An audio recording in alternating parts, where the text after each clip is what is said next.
Hello, hello, hello. Hello. Like the belly button. Hello. What is up, guys? What is up, people? How's it going?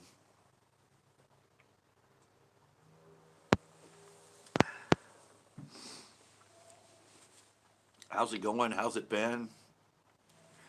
How's it gonna be?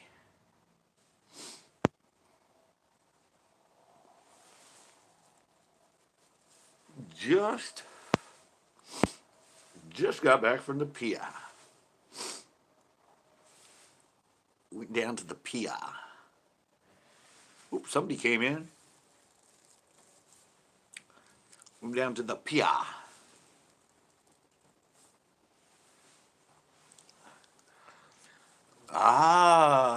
Wasabi. The Wasabi Man. TMF, how you doing? Yeah, just got back. Went down and played around with the new mic at the pier. See how it works. Hands-on fishing. Well, what are you seeing, man? Just here on my porch where I always am. Same lighting, everything, man. Are you tripping?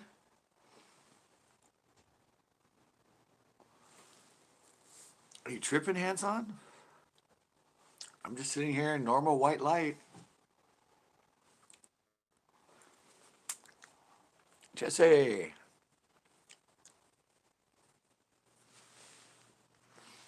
Huh? No, I was there yesterday. Did you catch anything? Did ya catch anything?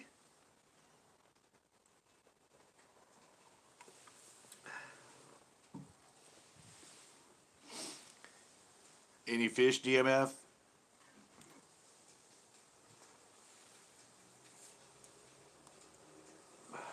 Well, I got 5 and I got 6 and no legs.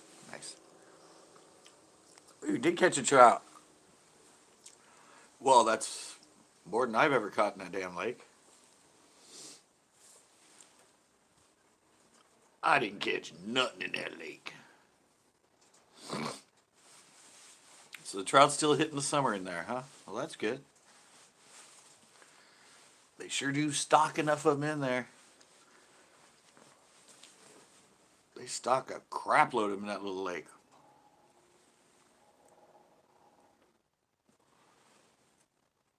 Catfish, they probably stock it with catfish too. I bet. It's the only one they stock in the county. Yeah, that's actually the only lake. No, man. Ooh, he put up a link. I better go to it. See you guys. Oh, wait, never mind. It's me.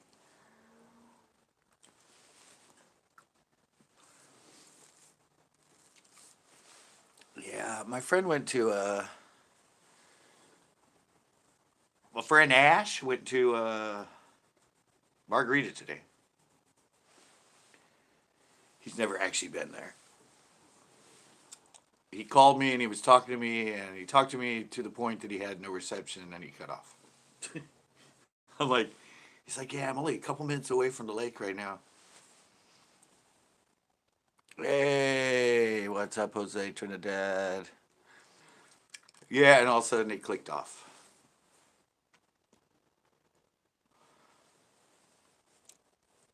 Beer 30. Is it? It is pretty much beer 30. The fishing BD. Bangladesh. Wow. Well, not good night like good night, but good night from California. Not like good night leave, but you said good morning, so. Jose and chat. Wow. Can't wait to watch the footage. I I don't know how the mic's gonna work, but I filmed with the chesty with the mic. Hello, hello. The lapel mic. And I moved the chesty up a little bit. I moved it further up, like right up here. See if that helps me with my inefficiency to fish with it. And every time you say good night, it's like, good night, good afternoon. Yeah, that sounds normal. You say good night, and it's like, what, you're leaving? I don't know. Not sure if I'm going to go to Pinot. I don't like the whole 5 o'clock thing. True fishing in the morning. I don't know though. I'd have to go live at like 3 o'clock, 2 o'clock. I'd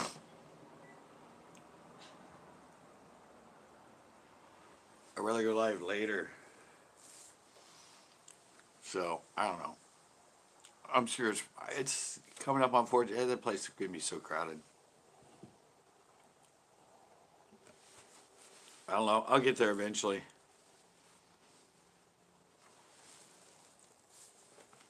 I just wish it was somebody who was somebody new in the area. Somebody new in the area. I told him about Pinot, and he goes, "I went to that lake you told me about Pinot at 5:30, and it was closed. The gates were locked." I'm like, "Oh." I went, "Oh yeah." I thought everybody heard that. Yeah, their hours are 7 to 5. So he drove all the way there to get to the new lake. This lake that I told him about that you could check out, and it was closed. Oops. I thought we went over it enough, but I guess it wasn't in my live.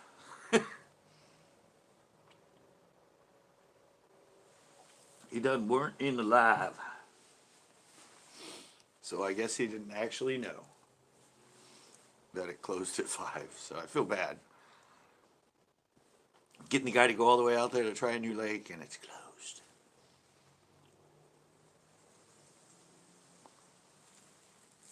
So did anybody else fish today?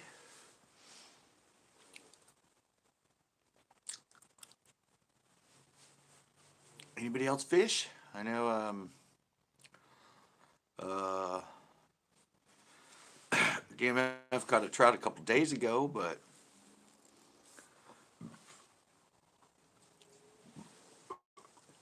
oh, you went to Los Banos today? Did you catch any? Were you on a boat or were you on shore? God, burps like crazy.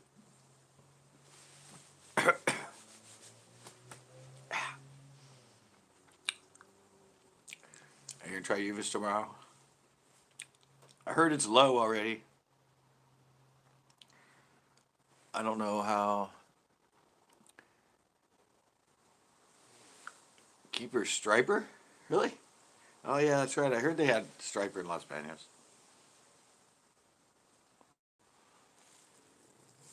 Wow, nice. I heard they had striper in there. Was there some spotted bass in there too?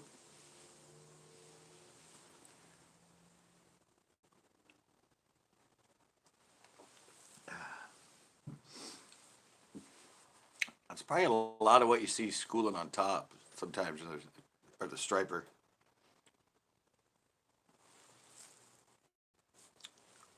What'd you catch it on? Were you using bait or did you catch it on a lure?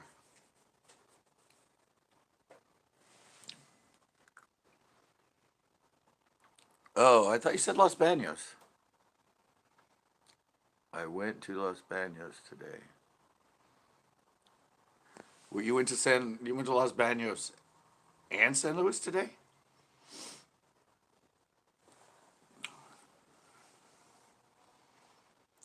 Sup?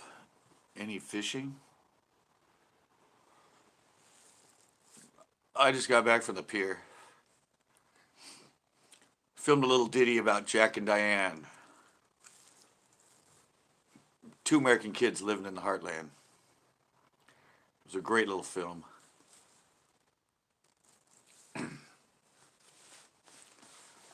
Yeah, no, I went to the pier.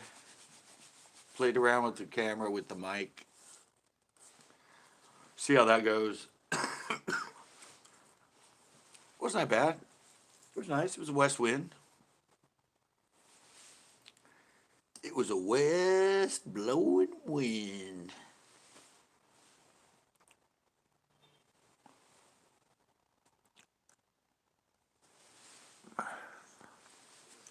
Yeah, tomorrow's west southwest, but it's about, oh, it's 17 tomorrow.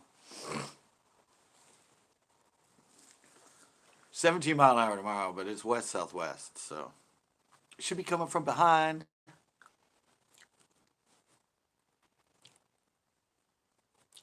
To the big basin. Big basin.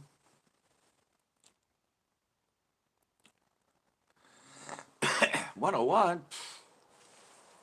Dude, it was 105 on Friday.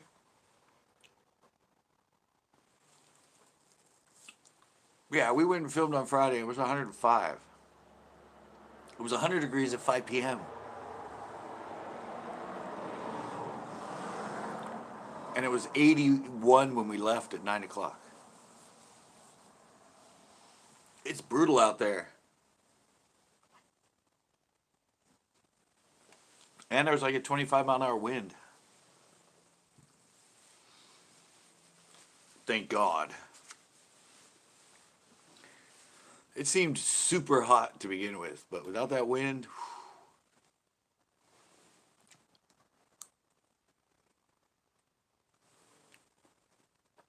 didn't even notice how hot it was. Yeah. It was 100 degrees at 5 p.m. It's always a couple degrees, usually around 3 o'clock is the hottest in the day. Well, you'll have to wait and watch the video. I don't tell any secrets. I don't do any, I don't like to reveal anything about the shows before I put them up. Except the fact that it was baking hot. It was baking hot. And, yeah. I'm pretty sure it was 100 degrees at 5 p.m. All right, DMF. Yeah, it was 100 at 5 p.m. And I know it felt cooler at 5 than it did when we first got there. So I'm assuming it was somewhere around 103, 104. It gets hot out there. That place isn't, I mean, we fish by the launch. I know there's some other area, but that area, that lake doesn't have that much area. You were getting toasted. Yeah. Yeah, and we were all low on water. That became an issue. That became an issue. The one time, none of us really thought about bringing extra water. And it was over 100. So, yeah. I wasn't in my car because my car usually has like 4 or 5 waters in it.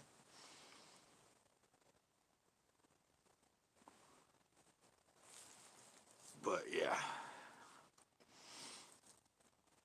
There were a lot of boats on the lake, I'll tell you that. I think there were like 11, 12. And I think like at least 3 or 4 people came and launched while we were there. So definitely lots of boats on the lake. Let's just say that.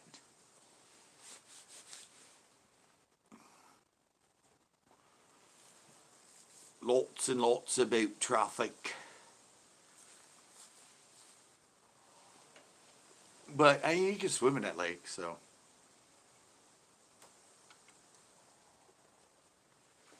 See, we got people jumping in and out, in and out. Ooh, I'm 6 and 4. 6 and 4. Yeah, I don't know where I'm heading next. I think I might go back to Coyote Creek Lakes and give it a go. Give it a go in that current. See if I can catch some good bass there.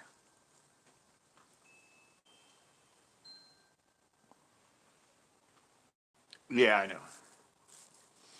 Yeah, I already heard about it. Wasabi. Did they say what he did? They say how he crashed? I mean, we know he crashed, but did they say how?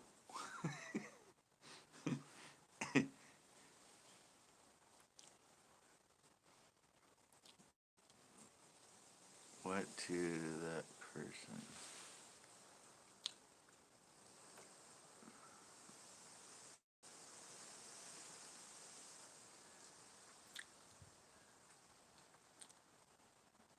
Wait, what? Oh, robbed 2 stores and was going over 100. Oh, nice. Well, yeah. By the yeah. Well, by the condition of that, by the condition of the car, I can see him doing well over 100. What lures? What color? I don't know. He survived. Two survived, one dead. Oh, well, dead person must have been the passenger side. Because if you're in the passenger side in the front seat, I can see you being dead. What was that? Somebody asked, "What colors do you think pinto blades?" I don't know. Um, that sucks. Why does that suck? They robbed a freaking store and they were driving 100 miles an hour. They got what they deserved.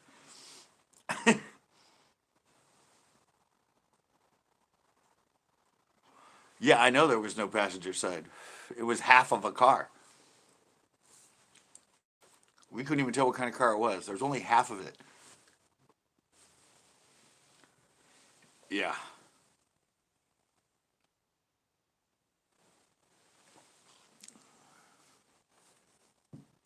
I don't know, Pinot. Everything I usually use. I use the blue sparkle, that clear blue gold flake. I use brown blue. I use black red. I use the sungill, green pumpkin, Alabama craw, uh, peanut butter jelly, um, black and blue. Wow. Morning dawn. They hit pretty much anything. You just gotta find. It just depends on the watercolor.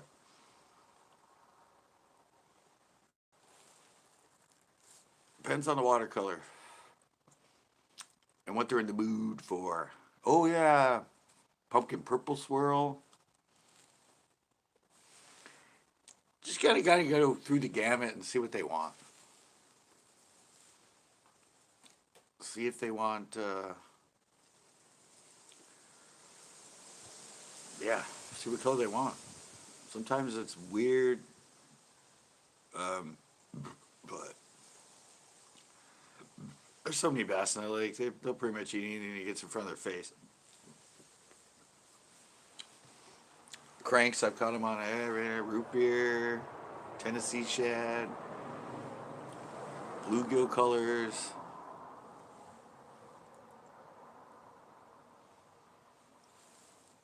I think Tennessee shad is a color in there works really well because the golden shiners, which I love, are sort of silver with green. And Tennessee shad is silver with green, greenback. I've done good on the Tennessee shad in there on a crankbait. Silver and black 831. What is up? There was no passenger side. There wasn't. Uh, what time of day did it happen? What time of day did that crash happen? Did it just take them forever to get the car out of there?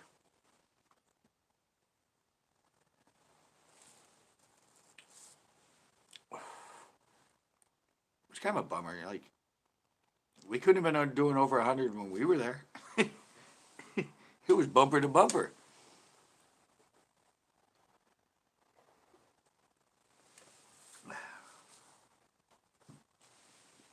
Ooh, we got some more people in. What's up? What's up? Let us know who you are. We know Silver and Black just came in. We got Tito in here. We got Wasabi in here. We got Jose in here. We have, who else is in here? Jesse's in here. Yeah. Yeah. Got lots of people hanging in here.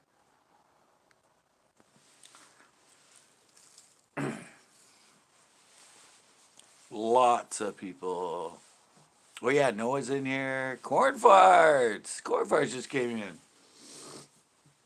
You just missed news about the crash that we got stuck in. We got stuck in a crash on our way to Los Banos. And evidently it was people that robbed 2 stores and were doing over 100 and hit a tree. A pretty damn sturdy tree, because tree's still there. And by the end of it, there was only half a car left.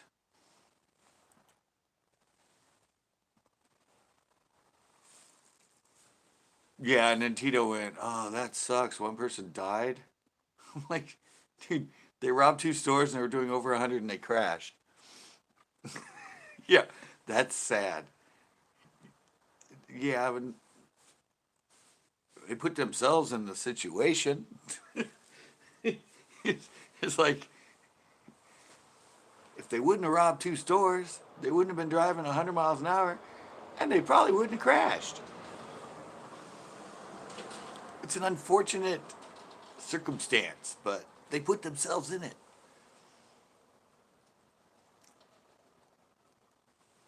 How was LB?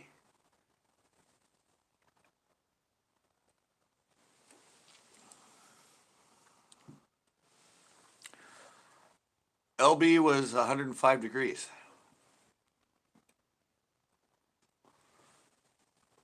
That's all I'm going to say about LB. It was like 100, over 100. It was 100 at 5 p.m., so I'm pretty sure it was about 104, 105 during the day. You're used to that corn, though. Us coastal boys aren't used to that hot weather. I mean, today it was 60 all day and foggy and drizzly.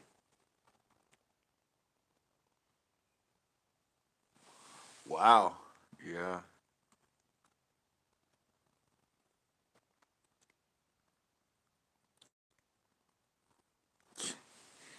Yeah. I'm sure it was over 100 there again today.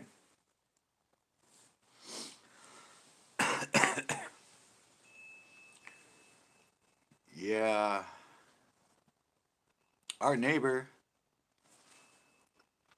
our uh, our neighbor got shot and killed from a uh, home robbery. Yeah, their neighbors, one of his relatives down in L.A. I guess somebody was trying to get in their house and he confronted him and they shot him dead.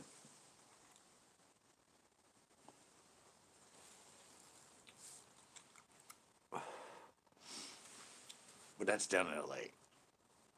Yeah, 102, 105. Once you get over 100, 102, 105, it doesn't matter.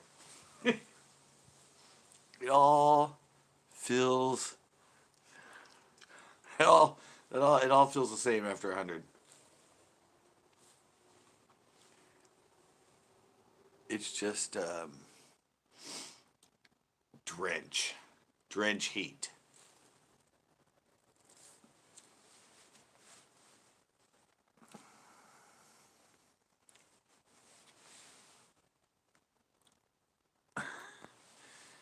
Oh yeah. Well, they started a GoFundMe for him. Nice.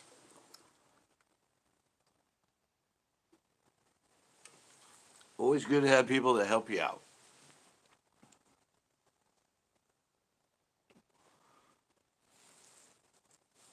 Especially in this day and age. like you guys help me out. That's nice. I try to entertain. I try to educate.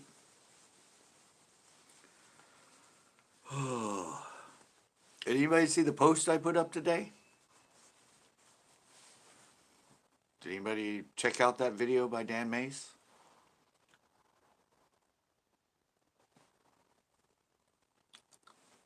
People always ask me about editing and stuff, so I put up that video by him. There's a lot to it. It's more advanced, but it still gives you the basics of feedback. All right, Tito. Tito is so text oriented, man. I'm not good with the acronyms in a chat. It's always hard to understand his chats because I'm like, what? Huh? What's that mean? What's that say?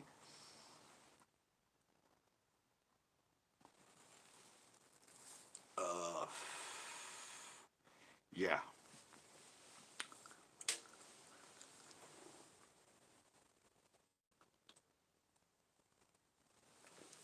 Yeah, I was just wondering if anybody saw it. I said, I thought I'd throw it out there. I liked it. Kind of what I look for, kind of what I follow. Rhythm. Other word for it is flow.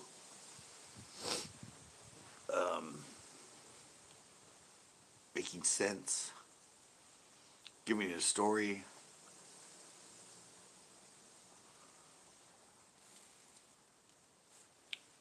I haven't checked it. I don't know if anybody's liked it or left any comments on it. Oh, and the show yesterday. Did you guys like the show yesterday? I know a lot of you already commented on it, but that was my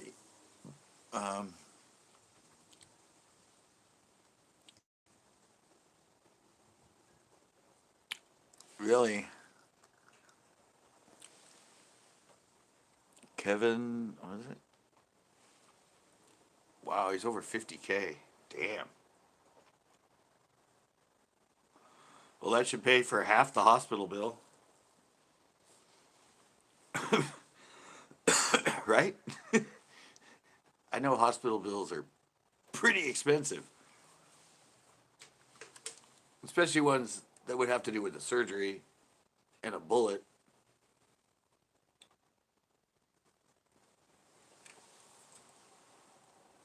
That sucks.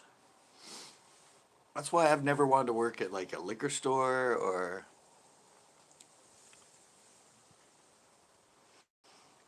Oh, you didn't? It was a post.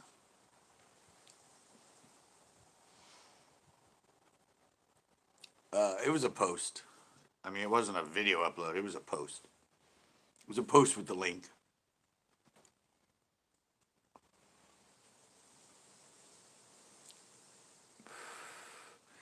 Yeah, I had a big one right when I pulled up today. Haven't been any. Well, it's really foggy, but there haven't been any fireworks yet. Remember the last few times I've been live, it's been like boom, boom, boom, boom. Tonight they're being pretty mellow. So I had one big one. Right when I got out of the car, I heard it and turned, and it was the same people right behind my house. It was cool. It was like blue and green and red. And it was a good firework. It was a darn good firework. Do you remember the guy that died that one time? What was it, a couple years ago? You guys remember that? That guy.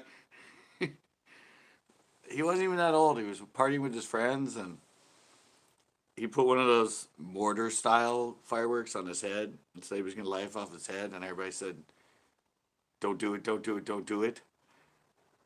And then I guess everybody, all right, I was just kidding. I was just kidding. He turned around and no, he lit it on his head, and it broke his neck.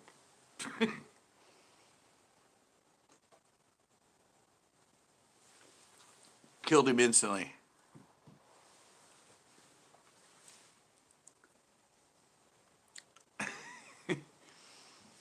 Yeah, I mean, you set him on the ground, but you don't realize the downforce when those things go up. And he put it on his head and lit it and sat there like that till it went off, and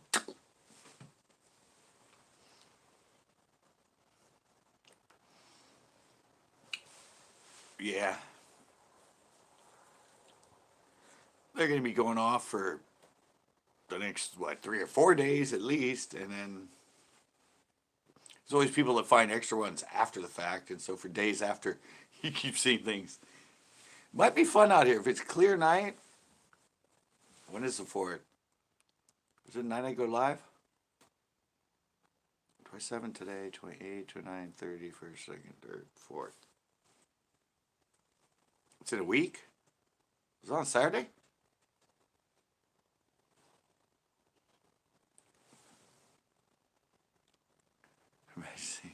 They didn't see it because, I don't know, nobody was really looking because they told them not to do it.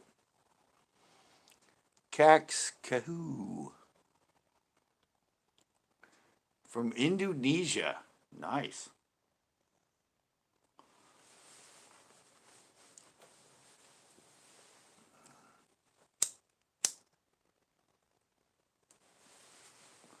Yeah, evidently.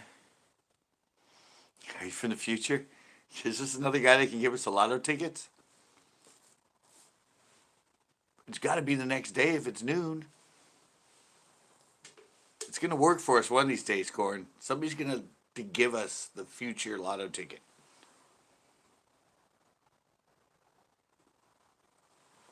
And then we'll all be fishing together.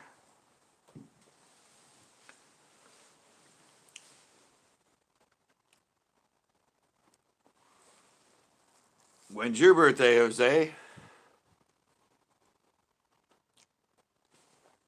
Throw it on out there. Give us a day. So we can all, get ready for it.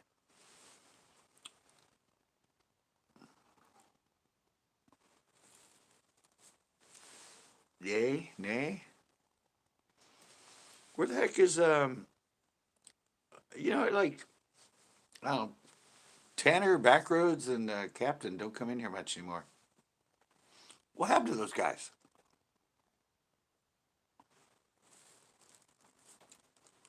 Tanner hasn't been here in a while. I think I ragged on him too much.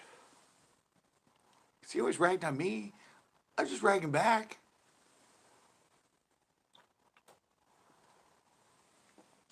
August 2nd. He's probably grounded. No, I saw him in Captain's. I saw him in Captain's live on Thursday.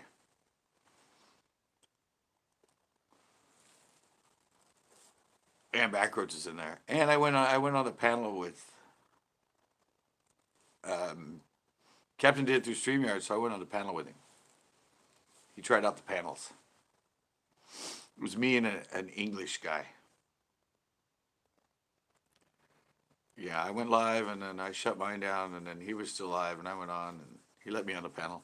But I don't think he'll let me on the panel again.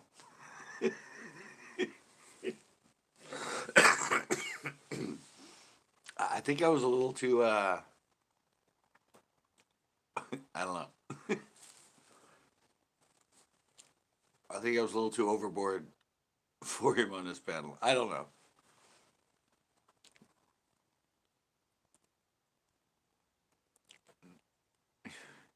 Remember your first subs? No, I don't remember because that was like 2006.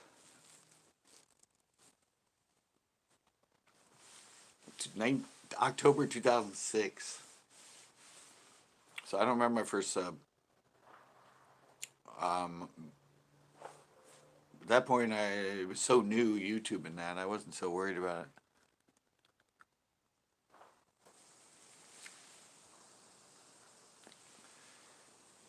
All right, Jose. Yeah. You might as well get there early because they close early. Are you going on a boat or are you just going from shore?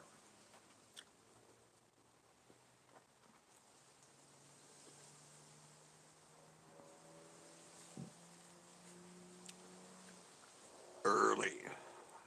Well, it's got to be about 7. Are you going from shore or are you going from a boat?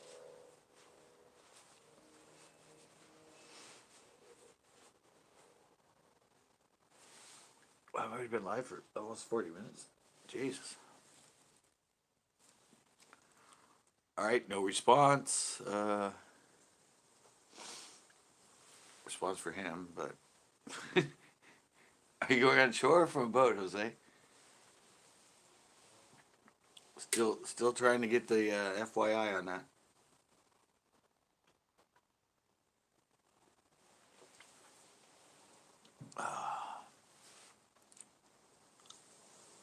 Takes.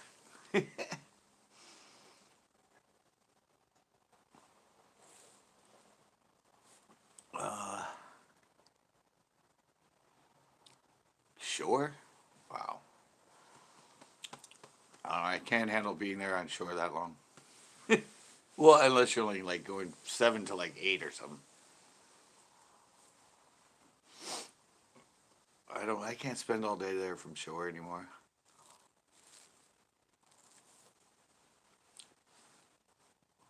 3, 4 hours, but if you're going 7, you're probably gonna be there till like 11, something like that. And I still haven't heard from Chris.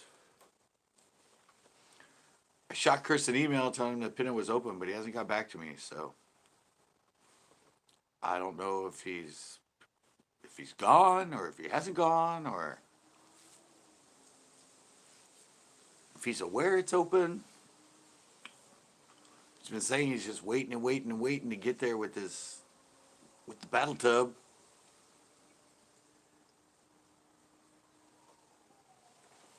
So I don't know.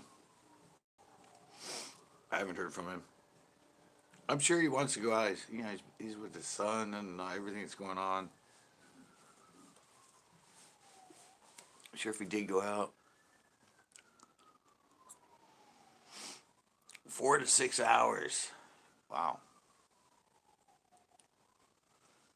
Say until around 1 o'clock.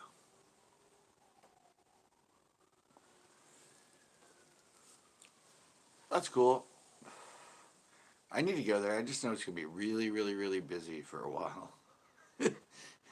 I'm just like, I'm gonna let all that get done with. Then I'll go check out Pinot again.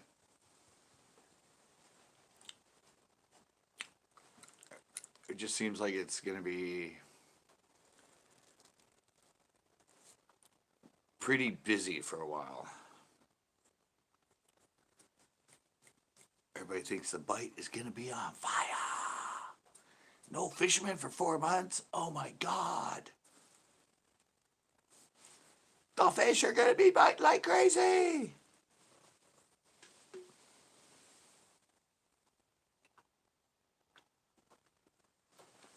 Probably true. And it's the perfect time because it's getting in the later part of June and July. All right, Tito is back. Fish will probably get going pretty good. But it all depends.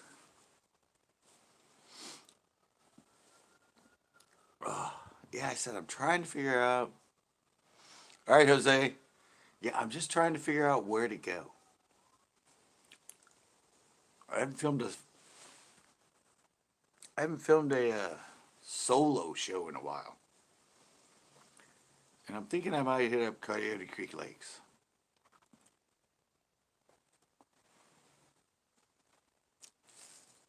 Well, that's a place to catch it. Remember, I have a live where my friend caught a 12-pounder. 12-pounder in my live at Pinot. From shore. Same place he's going. It's possible there. I've caught 2 8.5s, a 710, a 9.5, 11 pounders have been caught from shore, 12 pounders, a 13 pounder. Yeah, shore at Pinto, you can catch monsters. One of the only places, or one of the only lakes where you can just be on shore and catch a double-digit bass.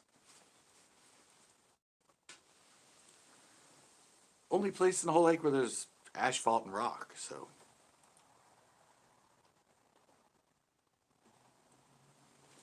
There's always going to be fish there. And a lot of times, big ones.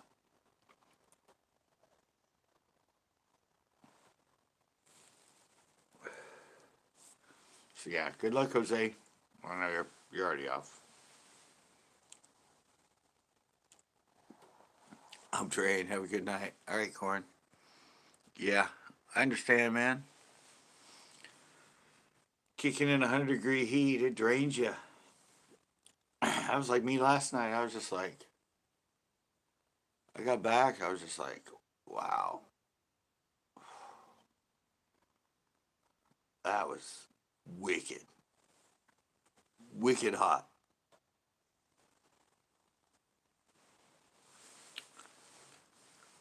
Yeah, there's a lot of people that eat them from Pinot. I know they tell you not to and all that, but no, you can eat them from there. I really don't think they're going to do any harm. Probably not going to do much harm to you. They're worried about, they're,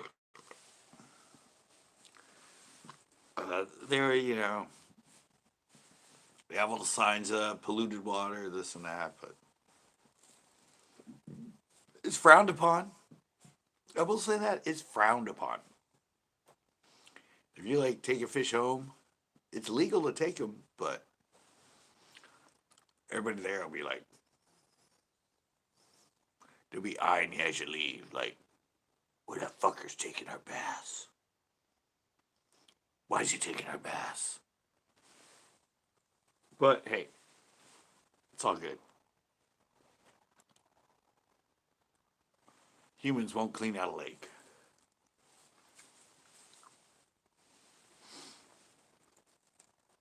Humans probably won't clean out a lake. Seen a John boat for 25. Really? Why do you want a John boat?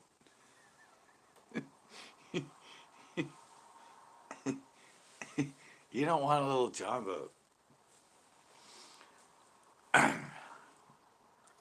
you're gonna get your first boat, you gotta get something that's good.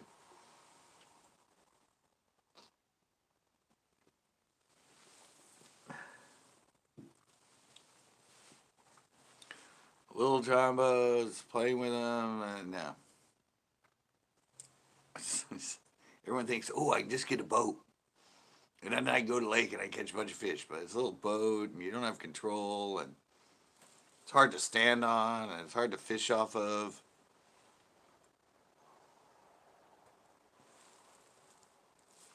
You need to get something that's worthwhile. Something that can give you a platform and everything else and be able to actually catch fish.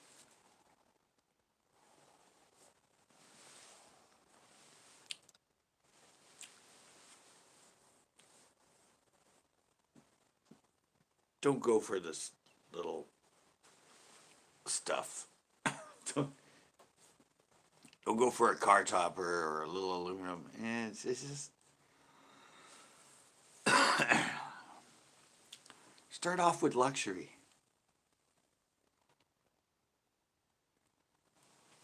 It's evidently in your budget, and you can get something that's pretty good. You saw that one for $1,600. Great boat, great maneuverability, great fishing platform.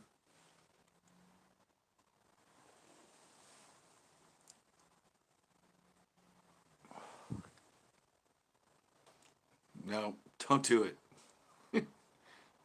It's not the same. It's not the same. I did all that. Ben Lavick, what is up? Yeah, I did all that, Tito. I had two boats. Or I had the one boat where I built decks and all that, and then I finally just freaking bought a bass boat, and it was like heaven sent. It was like now I know why they make bass boats because this is freaking amazing. I can put myself in position. I can two people. It has decks. It has a steering wheel. It's like it's the cat's meow.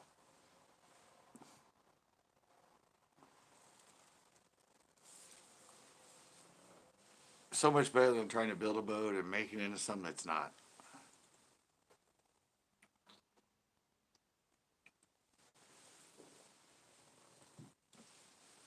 Just get one done right.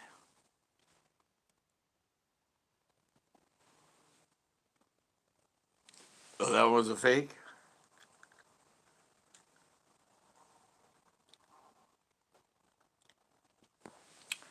I have no idea. I don't have a boat, so I don't know, Ben, unfortunately.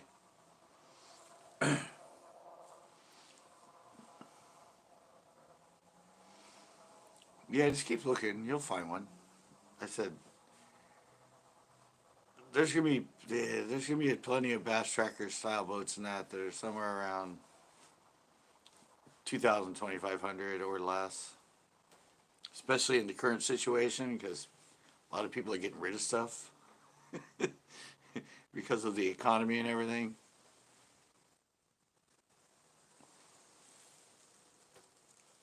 Take your time and wait until you find a good one.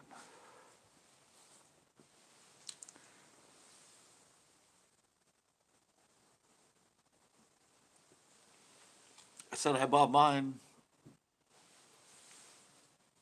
I mean, there's plenty of 20-year-old boats out there, and now 20-year-old boats are like what, early 2000s, and I bought mine for 2,400.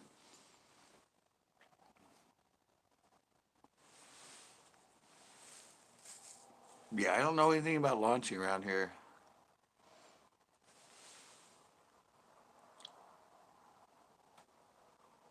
Oh, nothing about kayaks.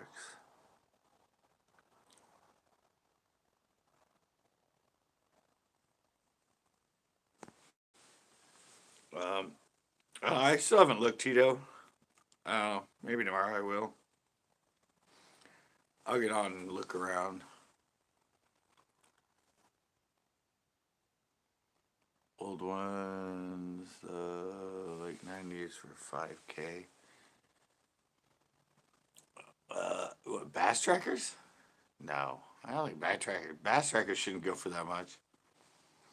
Maybe an older like Ranger or something like that you can get for five. But yeah, bass trackers and that, no, you can pick them up for less than that.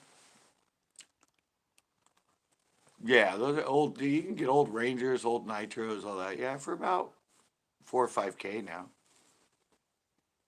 And those are like 16, 18 foot.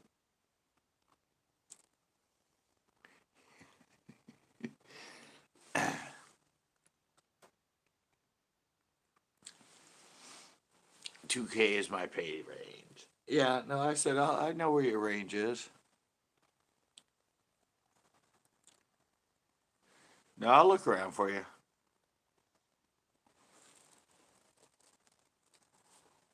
I'll look around, Tito. Yeah, they hold their value. But you gotta remember, even you know, even in '90s and all that, those boats. What about John boat? He just said John boat, and I said no, you don't want a John boat. He wants to actually like get an actual boat.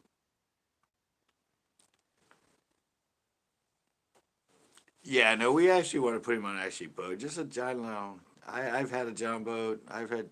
Yeah, I've had one bass boat, and I've had two boats I tried to turn into bass, and they were just a pain in the ass and all. I mean, once I got my bass boat, I'm like, this is why they build these, because this is wonderful. You can try and make something into it. Yeah, I've tried. It's cool. You can build a deck. You can do all that, but the maneuverability of them, the stability of the ones that are built for it, so much better, so much easier.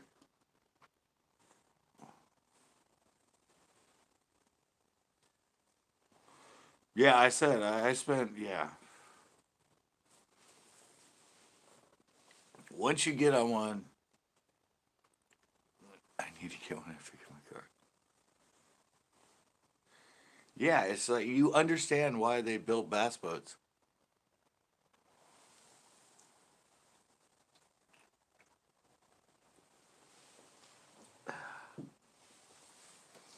If you get on a good bass boat and fish from one, you will understand why they built them specifically for bass fishing.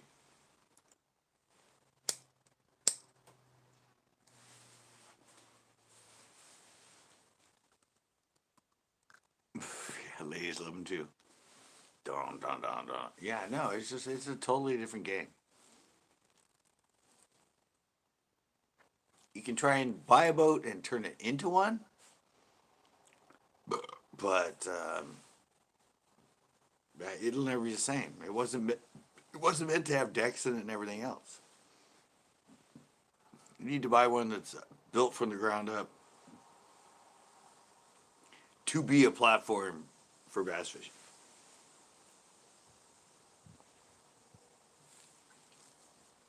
That's when you're on something that's solid. And then I said that in his price range for Tito, he can get something that's a pretty damn good boat. It's just like, buying a reel. You can pay $40 and be happy, and you can pay $100 and be exuberant. I don't know. I haven't looked around. I haven't looked around yet, but I said the bass trackers didn't go for much in the first place.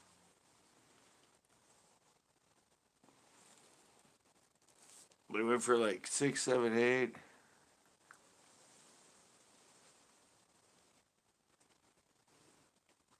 and yeah, I don't know. They hold their value. I mean, I said the fiberglass boats and all that, and back in 2000, they went for like 20, 30, 40,000. So now they go for 100,000. So the retail value lasts.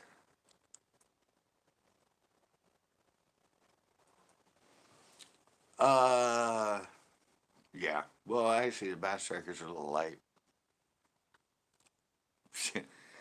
Yeah, well, the bass trackers, they're a little light in the water. Wind is, I mean, you have more control with the foot control, trolling motor than that, but they get pushed around a lot compared to fiberglass, something that's heavier. But that's being nitpicky. Yeah.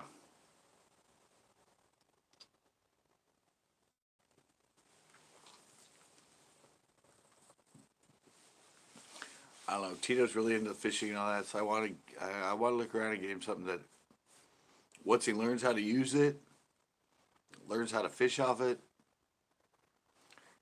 he's gonna have a lot better odds of catching fish. Yeah, that's why I said the bass trackers. They're lighter. They get pushed around a bit,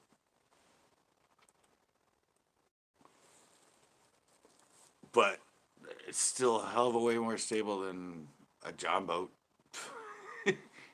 or even a john boat you try to turn into a bass boat. That's like my friend Luke. Luke is really into fishing. You've seen him in some of my videos at Pinot. Now he has a bass tracker. It's like a 17-foot now. He started out with john boat like me. Then he jumped to another boat. Then he jumped to a bass boat that didn't have an engine on the back. And I don't know, he just finally wised up after like 6 years and said, fuck it. I need to buy an actually real bass boat. So I can fish from something that's stable, and real.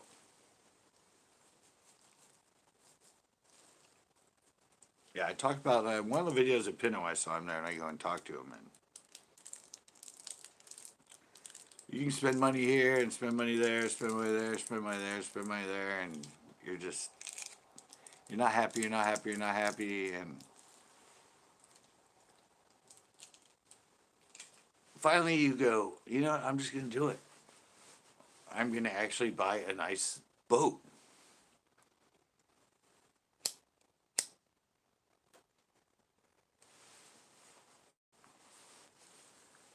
That's what I finally did after like 20 years.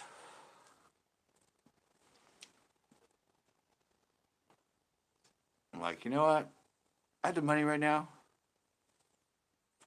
I'm just gonna buy an actual bass boat. And I love that thing.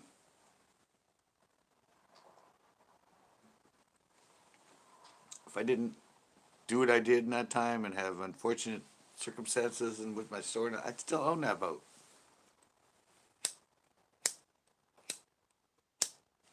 Oh, say good.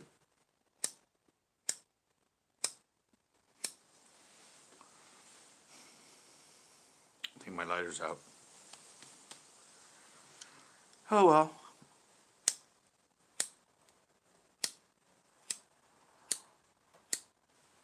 Ready for my health?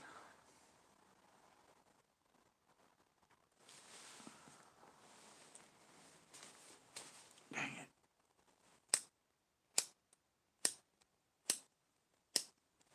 Oh well. Done with that, I guess. ah.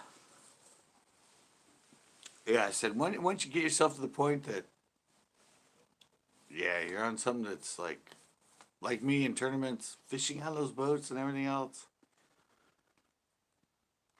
Then going back to what you have.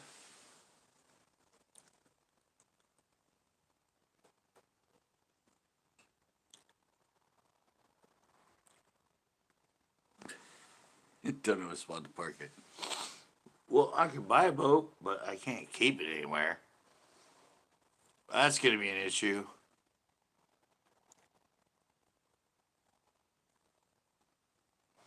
I haven't heard about timeline. I haven't heard about timeline on Anderson and when it's going to be drained and exactly. I mean, obviously they're not draining it completely. I just don't know how they're going to manage it with Coyote being right behind it. Uh, a wet season with lots of rain, water going over the spillway at Coyote, trying to manage that and draining that lake. I have no idea. It says it's going to take them like 5 years to fix it. So, um, I have no idea.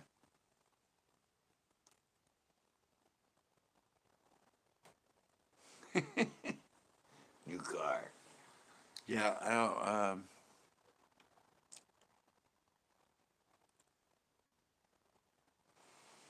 Well, Coyote, Anderson, they're always closed half the year anyway.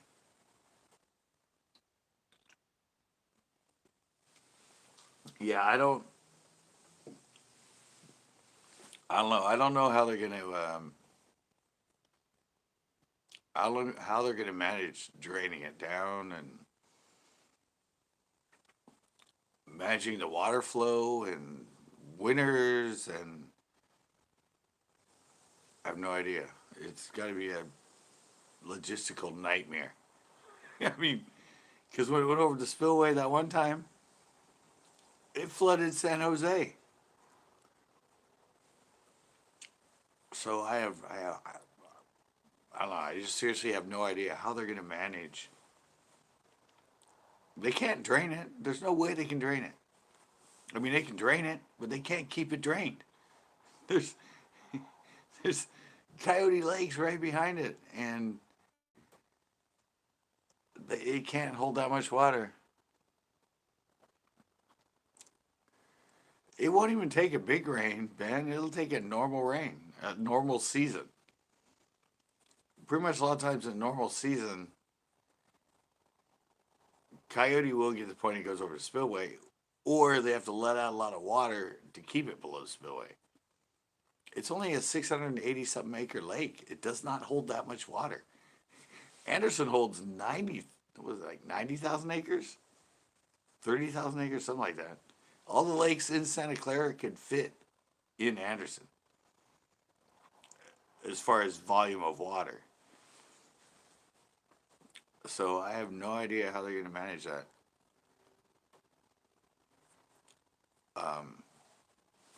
Yeah, even in a normal year.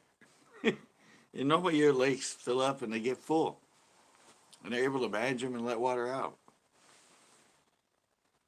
So trying to do that with the lake below Coyote, with, I don't know, it's going to be tough. I think there's going to be some issues. So they can't drain it all the way. I don't know if you're going to make a little secondary dam and have a pipe system or whatever. I have, yeah, like I said,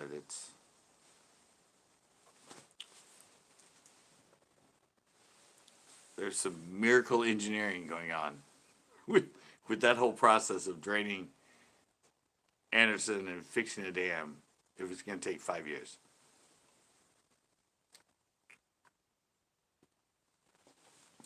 I think it's just going to be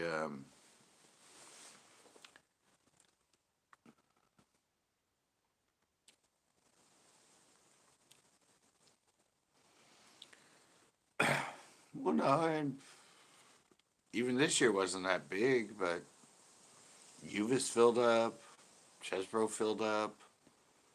We don't have that big of lakes around here. Most of the northern lakes and everything else, they all filled up.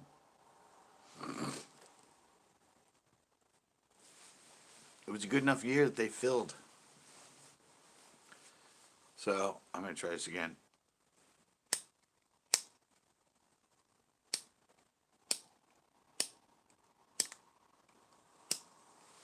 Nope, that's just impossible.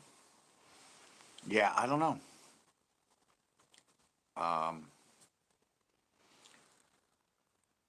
These lakes all survive, though. These lakes have been around forever. They go down to Low Pool, they go down to everything, and they're fine. Fish don't die. It's like everybody said, oh, remember San Antonio went down to like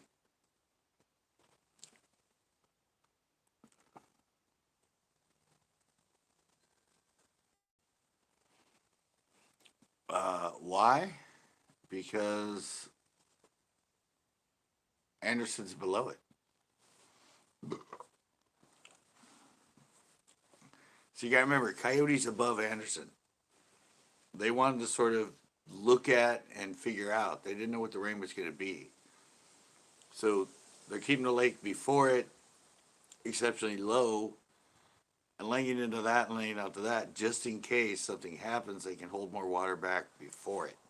Because there's not an issue with the Coyote Dam, there's an issue with the Anderson Dam, which is right below it. So it's all a matter of water flow and keeping that lake lower than normal and keeping this lake lower than normal and getting ready just in case. It's not that they're trying to like go against us bass fishing or anything. It's just, it's logistics of water and water flow. My dad used to manage Southern California Municipal Water District and manage all the lakes and the flow and all that other stuff. So yeah, it's simply logistics. It's, you need to, you need to keep, it's like,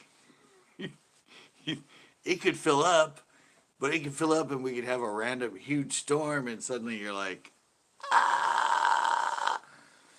So they try to plan for that and keep it lower than normal, let out the other one below it more and more and more, just so you have this gauge of, yeah. Because once it goes over the spillway, you have no control. Lakes have control when it's going through the pipes in the dam that they can regulate. Once it goes over the spillway, all hell breaks loose. There's millions and millions and millions of gallons of water flowing downstream that you have no control of. That same thing that happened when it flooded San Jose.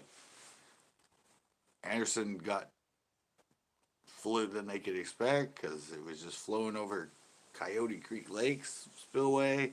Suddenly Anderson filled up so much it went over its spillway. And yeah, it flooded all of San Jose. Or at least like the early part of San Jose and all that.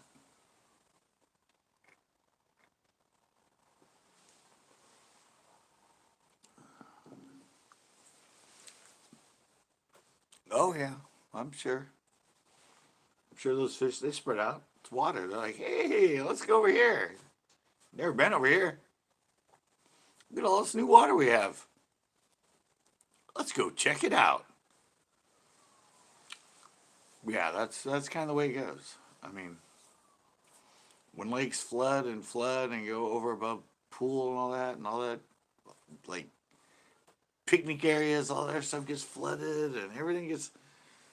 All those fish are like, I'm there. Let's go. Let's go check out all this new water we have. But when it ends up, being in streets and people's houses, oops. It's water management. I mean, I don't know what's up with UVis though. I don't know why they're draining UVis so quick. I'm thinking with UVis is the fact that maybe since it runs out,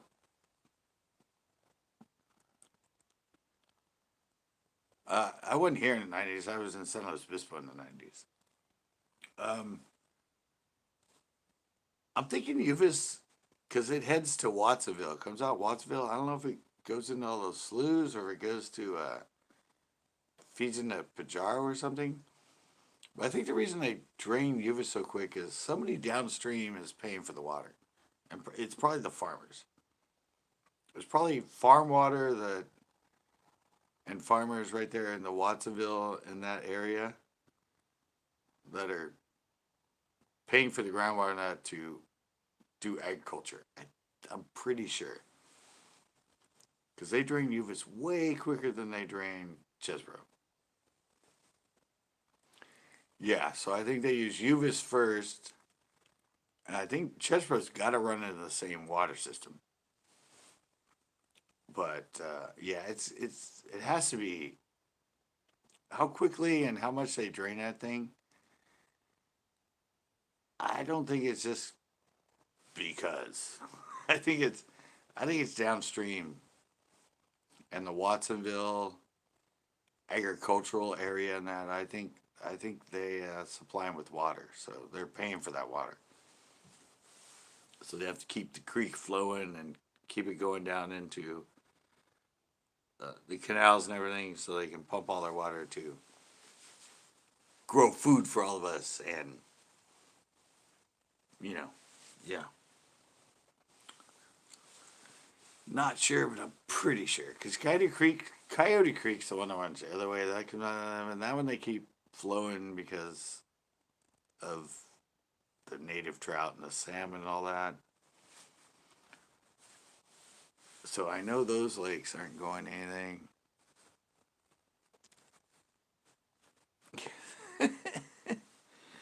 Yeah, Coyote Creek Lakes just goes. It runs through there, it runs through Almaden, runs through all that.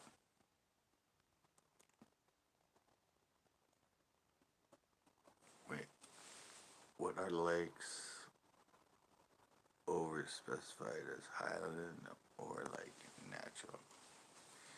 I don't understand that question, man. What are lakes over specified as Highland or natural? Oh well, natural lake's a natural lake, no dam. Clear Lake's a natural lake.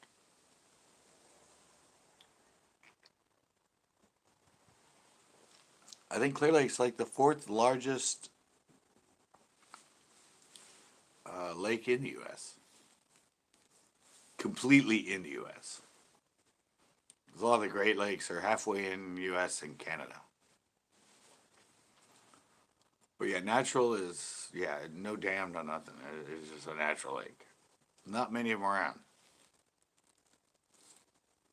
But Highland, I don't know. I think like the June Lake loops and that in California are natural lakes, but they're not that big. Clear Lake's the biggest. I know. I'm pretty sure it's like the fourth biggest natural lake in the U.S. Might be third, might be second, but I think it's the fourth. I know Okeechobee is number two. I think it's one of the Great Lakes. I think it's number one as far as a natural lake. I think it's Huron or something like that. It's one of them that's completely in the U.S. But like all the Great Lakes are natural. I think Oneida. Is Oneida in New York? Is that a natural lake? Does that have a dam? I don't know. But yeah, there's not that many natural lakes. I'm sure there's quite a few, but there's not many that are huge. I mean, Okeechobee is like I think it's like 300 square miles. Is the shoreline?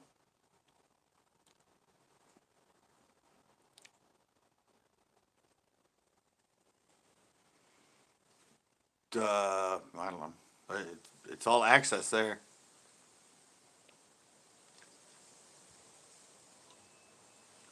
It's all access at Almaden. It's all steep.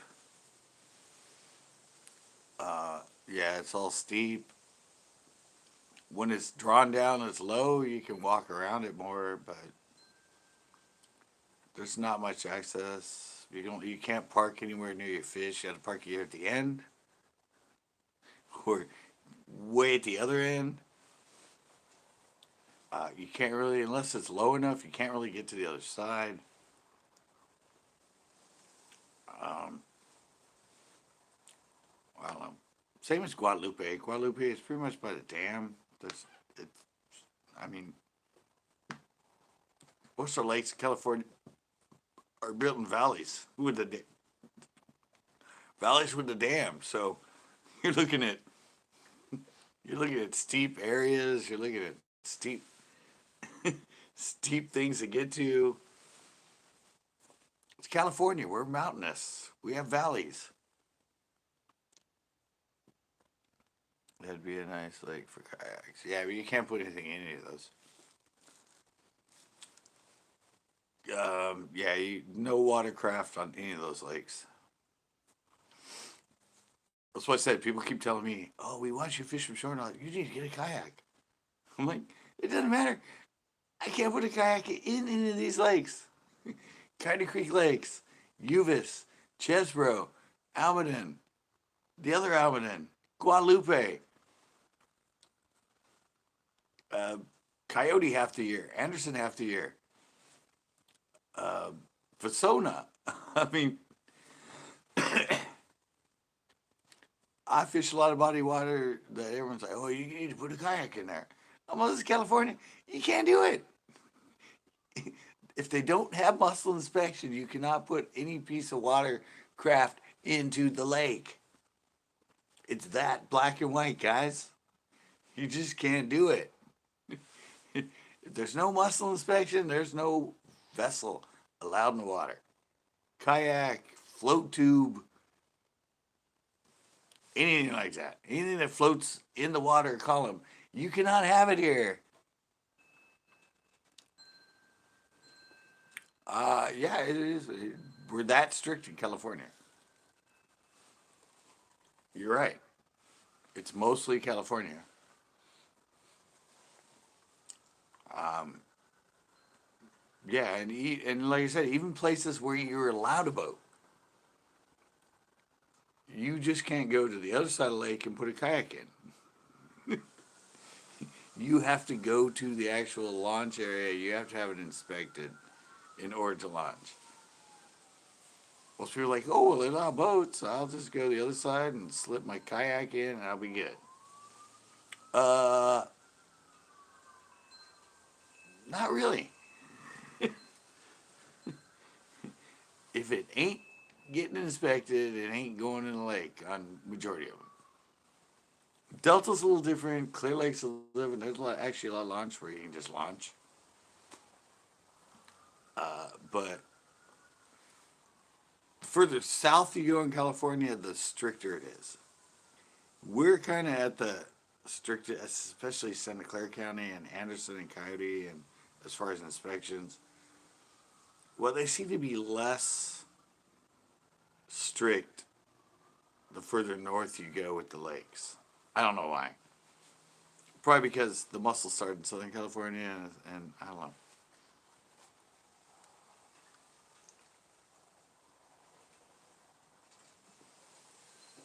But the reality is, it is getting.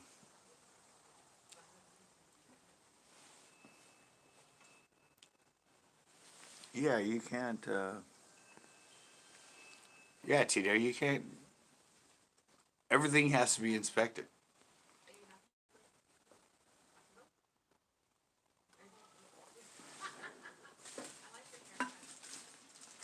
Everything you launch in a body of water, or you have to have your mussel inspection sticker on your boat, which for some reason you had to pay for. I don't know why. I said I haven't had a boat since 2003, no, 2005. Um, I'm not up on all. I know you have to have a sticker for it, and you have to. There's so many different things now, all because of the mussel in California. But yeah, there's a certain sticker you have to actually have on your boat. I don't know what the hell that does because you're just paying for a sticker. Evidently, the money for the sticker goes to funding for having people at the mussel inspection areas and all that. I think that's the way that works. That's the way California decided to fund it.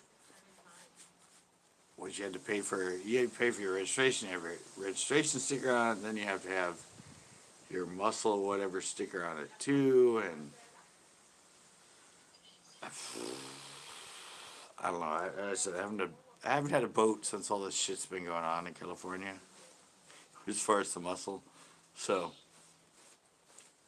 I I don't really know exactly, but I just know at all tournaments when he was telling us about the FLW that you had to have that sticker on your boat and you had to have this, and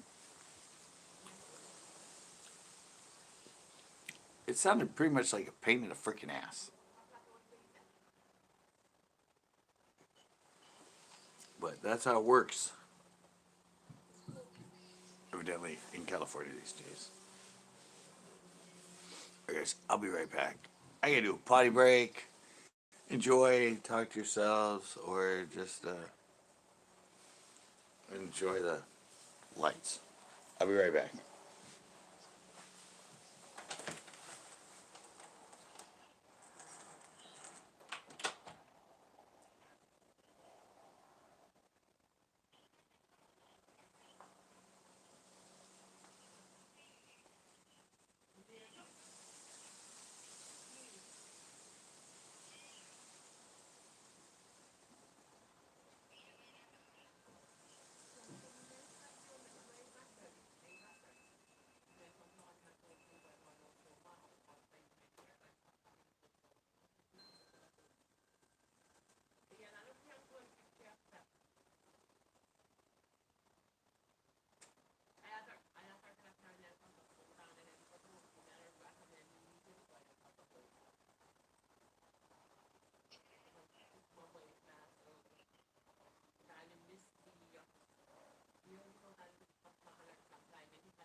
back, guys. I'm back. Anybody here? Hello, hello. Oh, there's people here still. Really? Was anybody conversating while I was gone?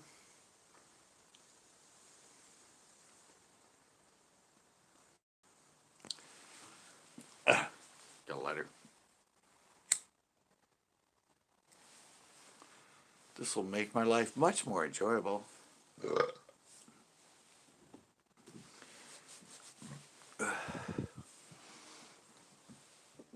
Yeah, like I said, I don't know that much about it.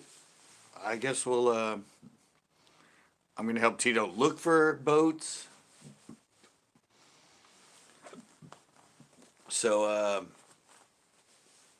evidently, he hates a boat and all that. We'll figure all that stuff out. I'm sure when you register, you figure out all that stuff you got to do for the muscle inspection, the stickers, and yeah, and it's a pain because you go to one lake. Like if you go to Pinot and it checks out, and they give you a tag and they put it on the front of your boat, and you can't launch it unless you take that off. So you're on Pinot, which is muscle free. They put you a tag. Then you got a coyote. Well, guess what? You go to Coyote, and it's a clean lake. It's in a different county. So anyway, you have your boat tagged from a clean lake. If you go to a different county, you have to get inspected again. It's like, but, and you have to pay the fees and everything. So, but it came from a lake that was clean, and it's tagged from a lake that was clean. So you'd think that if you went to any other clean lake in California and you still had it on there and you know it hasn't been in another body of water, you wouldn't have to pay. And then you would go fish, and then when you came out, they would tag you again saying, oh, yes, it's from another clean and we tagged it. No. You go from Pinot, which is clean, go to Coyote, which is clean, and since it says Pinot on the tag, and it's a different county, what if you go back to no, that's what I'm explaining. you you have to get re-inspected and pay the inspection fee every single time. That's why I said it should not be county to county, it should be lake to lake.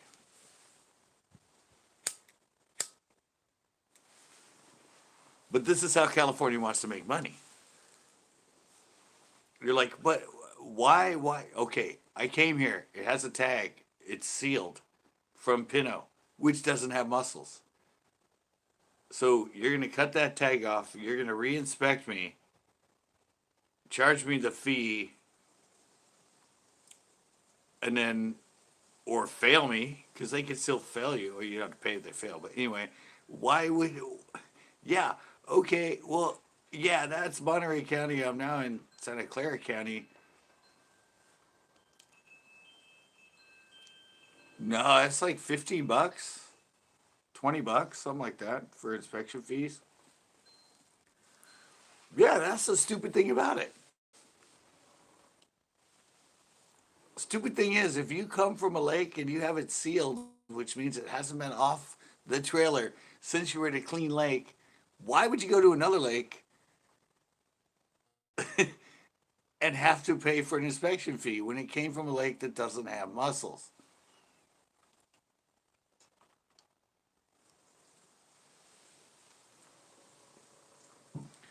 But if you get it sealed at Coyote and you go to Anderson, it's the same county. So you get to go in and you don't have to pay. But Coyote's a clean lake, Pinot's a clean lake. Any other lake you pick, if it's a clean lake, doesn't have any mussel, and you get it sealed. Oh, but it's a different county. You're going to a new county, buddy.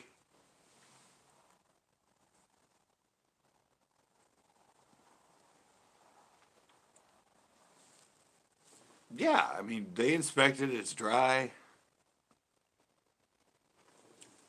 Yeah, they inspect it. It's dry. There's no water anywhere. How they do the inspection of that, it's got to be dry. No moisture, no nothing. You get tagged. You go to the lake, you know,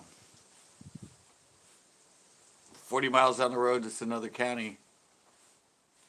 Oh, this is from Pinot. That's not in our county. Sorry. We're going to have to clip that. We're going to have to inspect you again. If you have any moisture, you're rejected.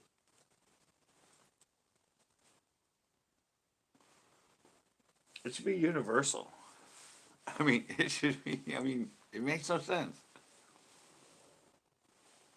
Why are they sealing boats and making sure they haven't been in any other body of water? And if you go to another body of water, anyway, it's in a different county. What's the difference with the counties? It's from a clean lake to a clean lake. You should pay once.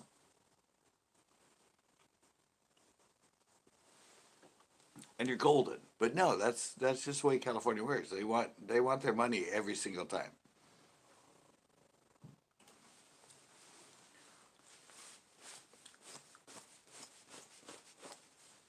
County to county, they want their money.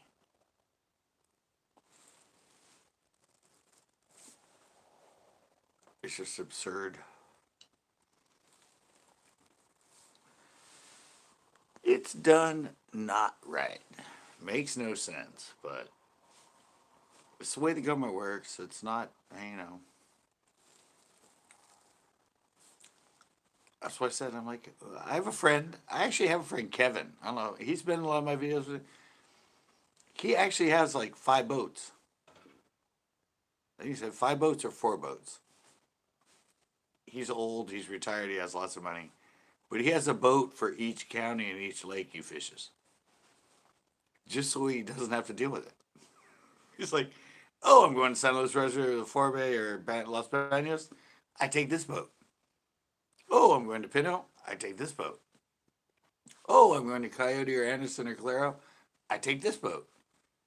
Oh, I'm going to so I take this boat.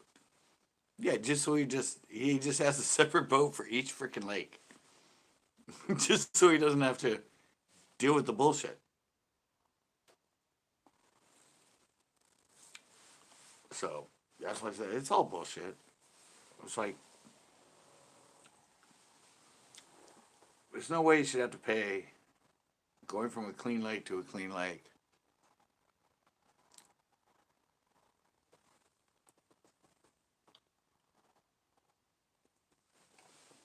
Yeah, that's what I said.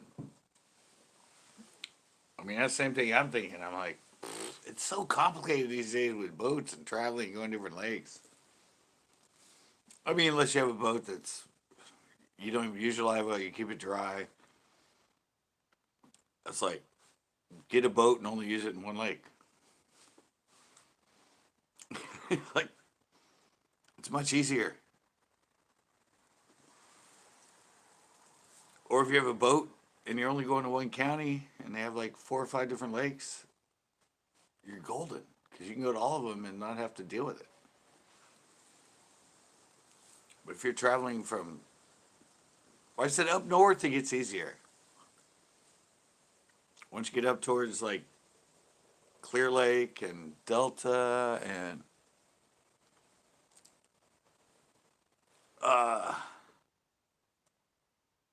you gotta remember if you get a boat, Tito, there's only like, well, yeah, you have to. There's 3 different counties. Want to go to Pinot, you gotta get inspected. Next day or a couple days later, you want to go to Coyote, you gotta get inspected. Week later, you want to go to O'Neill Forbay or Los Banos, you gotta get inspected. Yeah, basically today, uh, don't use your live wells. Keep everything plugged. Um, Make sure that you drain. Keep your freaking engine down and let it drain. Um, yeah, it's a nightmare going from lake to lake if you fish a lot, and if you're going from county to county.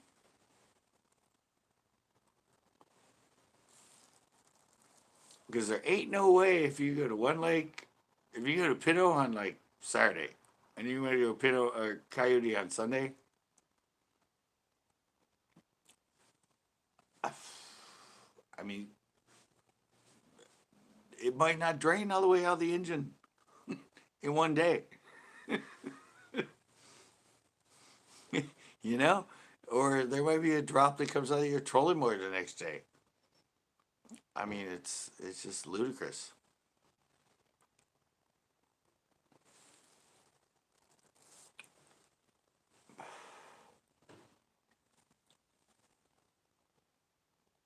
And have to pay for inspection at Pinot one day and then go to Coyote and have to pay for inspection the next day when your boat's still tagged from Pinot. I know I'm going over this, but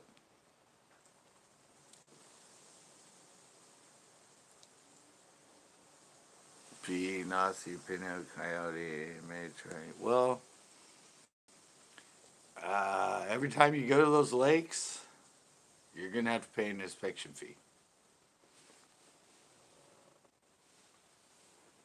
So unless you're going once a week, if you're going once a week, you're going to have to pay. If you go to Pinot one week, go to Coyote the next week, go to Nazi next week, you're going to have to pay every single time.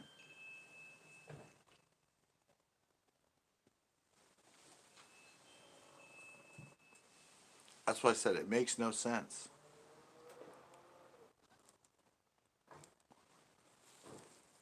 If it's coming from one clean lake, going to another clean lake, they should have a list. Or it shouldn't even be a list. It should just be California certified lakes. So just so you show up and that lock is around the boat and the clip and everything, so you know it hasn't been launched, it should be fine.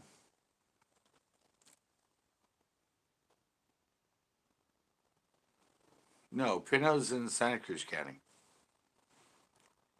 Coyote's in Santa Clara County.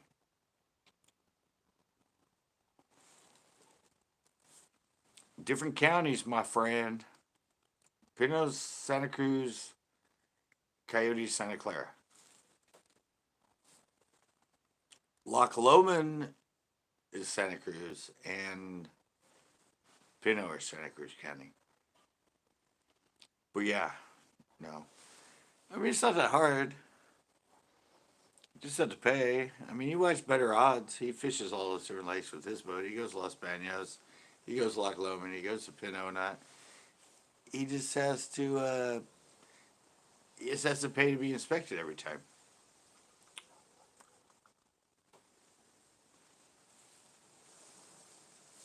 Which I said is just it's overcharging. It's just the government looking for money.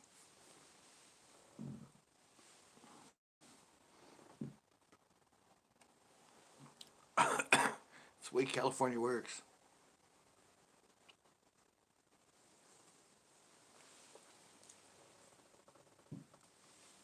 It's county by county,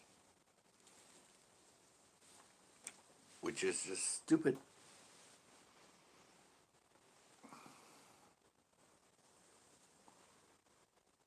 That's kind of why nowadays most people usually only fish one lake at a time. Or if you're doing tournaments, I mean, you're lucky enough that it's once a month. So, yeah, I don't really have that much of an issue with government, but when it comes down to that, yeah, I have an issue. It makes no sense. It just makes completely no sense. They're trying to stop something that's an invasive species, a mussel. And like I've been saying this whole life, like clean lake to clean lake to clean lake to clean lake. It should be, or they should have one that's, a lake that has mussels. You get a different tag. You get a tag to say, oh, you came from this lake here. It has mussels in it. Or you're going to have to pay to be inspected. But if it's going from clean lake, clean lake, clean lake, clean lake, clean lake, oh, it's tagged. Oh, it's from here. All right, it's clean. All right, you're in. Nope, that's a different county. We gotta charge you. We gotta inspect you.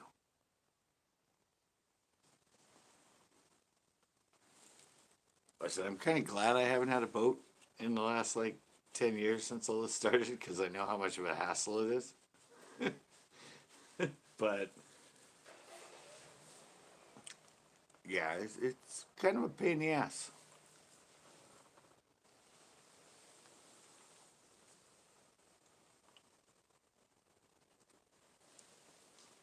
Especially to keep everything clean.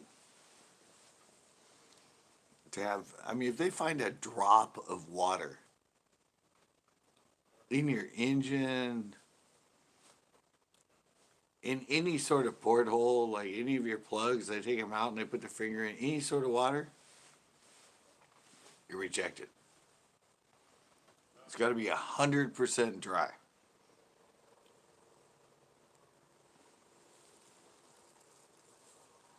I mean, I got rejected. What me and Ash went to? I think we went to Anderson twice. We tried twice at Anderson with this boat. We got rejected each time. They found a little bit of water in the transom.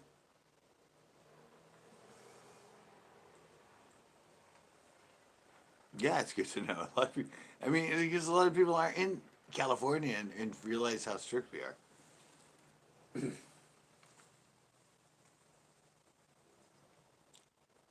And some lakes, like Anderson, is evident. Anderson's not. It's the hardest of all lakes.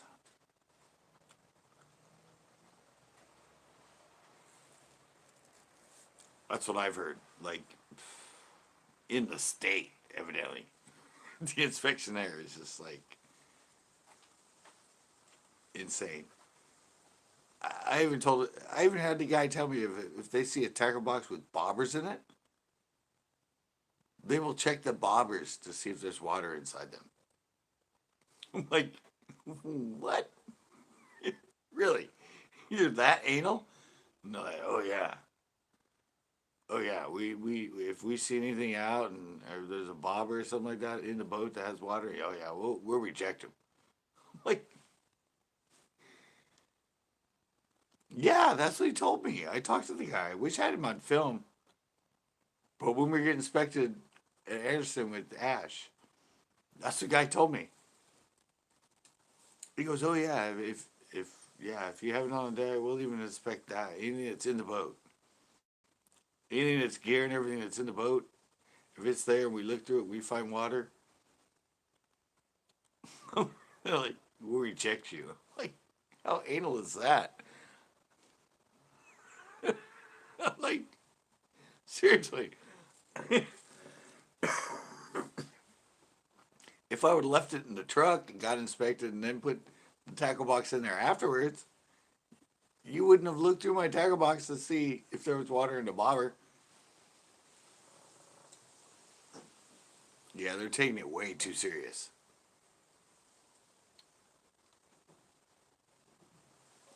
Way too anal here in California. At least in Santa Clara County.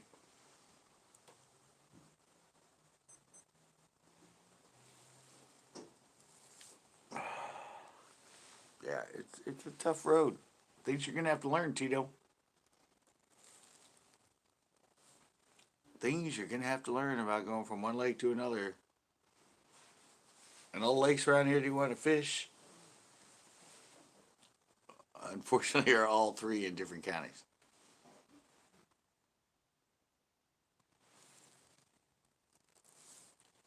It's a toughie. It's extra money. You pay $10 to go in, or $15, or you pay $30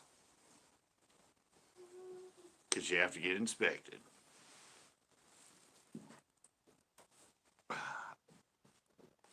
I don't think you have to pay if you get rejected, though.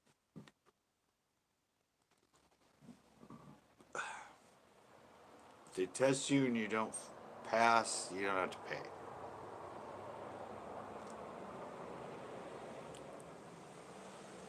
Yeah, whole different world when you get a boat in California these days.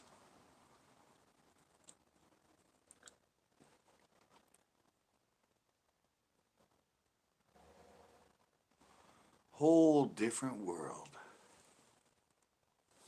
Let me watch everybody back east. Yeah. Well, I used to have to do that with Ash. Ash just like, dude, you want to go to wherever tomorrow? I'm all, is your boat dry? He's like, well, I had it in the ocean 2 days ago. I'm all, yeah, but is it dry? He goes, yeah, dude, I'm pretty sure it's dry. Uh, yeah. 90% of the time, it wasn't dry. We got rejected.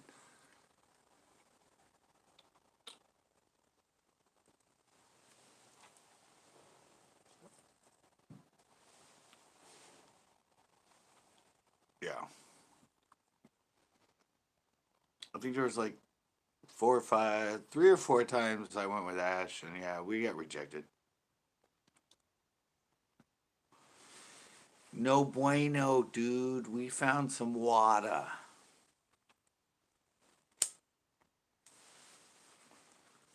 It's like, dude, that's not water. That's gasoline. Well, it's moist. Yeah, but smell it. It's gasoline. The muscle's not gonna live in gasoline in a transom.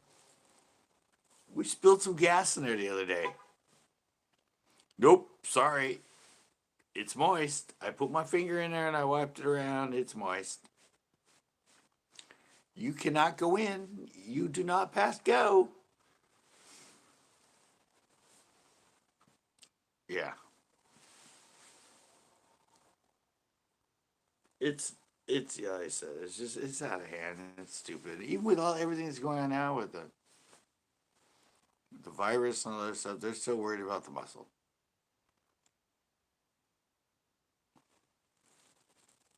Oh, like, sorry, but if that muscle gets in the lake, it's not going to kill us all. We have other things that are going to kill us that are going on in the world. Why are we worried about this still? It ain't going to kill us.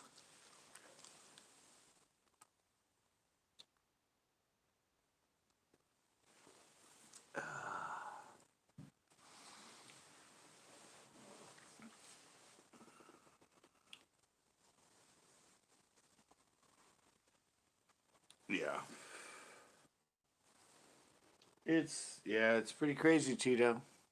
Things you have to learn if you're a boat owner and traveling from lake to lake. If you're a bass fisherman, it's. Ooh, I got 15 now. Oh, who came in? Somebody came in. Somebody came in. They gave me a like. Well, I got to figure out where to go tomorrow. Oh, oh, I got more people coming in. Oh, I got one less people coming in. Oops, I hit your like, but I didn't mean to. Sorry. I'm in and I'm back out. Color from the best. Yep. It's a whole new world.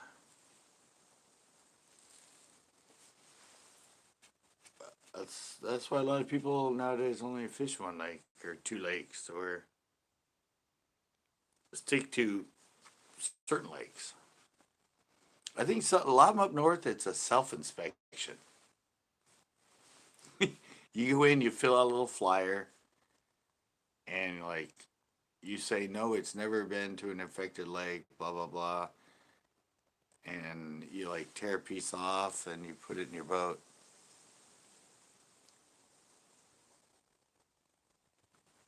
Try the pier. Yeah, a lot of them are self inspection, which I don't know. They're relying on the person to be honest and say, no, I haven't been to any lakes that are infected. I swear. And then you have to fill it out, put your driver's license, so.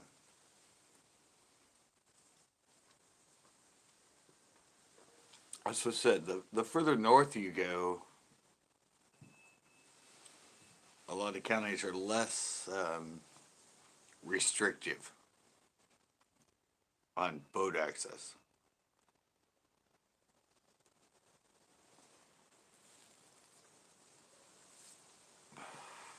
Like I know Clear Lake has a lot of launches that are public.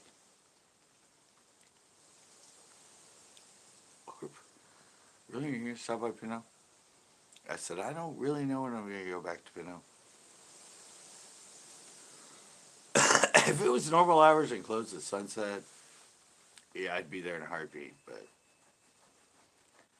the whole 5 o'clock thing and my schedule and the way I like to plan trips and fish, it's a little discerning for me. So I don't know if I'm really gonna. I was expecting September 1st to go back to Pinot, so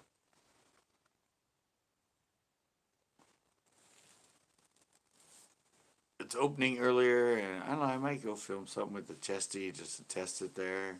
Go there like 11, fish for 4 or 5 hours.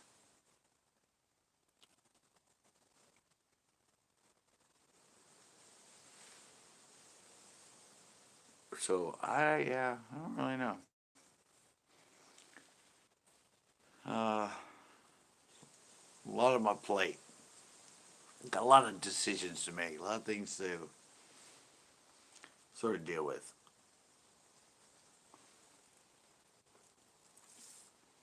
As far as me fishing and filming shows and destinations and that sort of thing.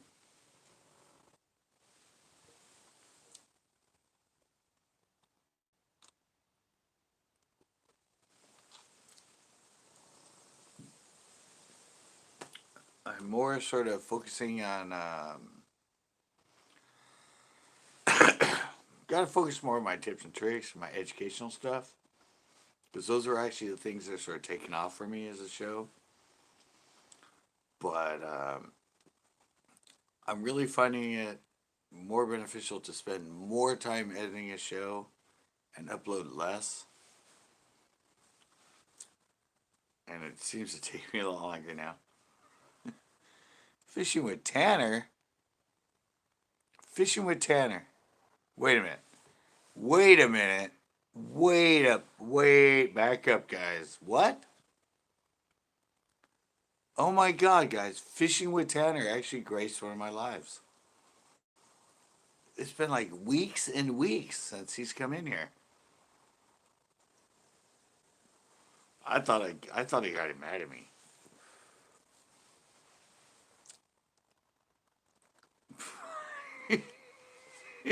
Exactly, Tito. He hasn't he hasn't he hasn't come in a while.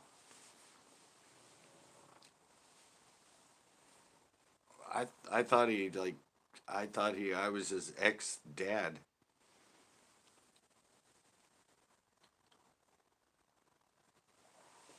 I'm just kidding, Tanner. What is up? Glad you're in here. Saw you put up a new video. I haven't had time to watch it. Definitely gonna watch a new video. Probably watch it after I get off my live here. But yeah, I know.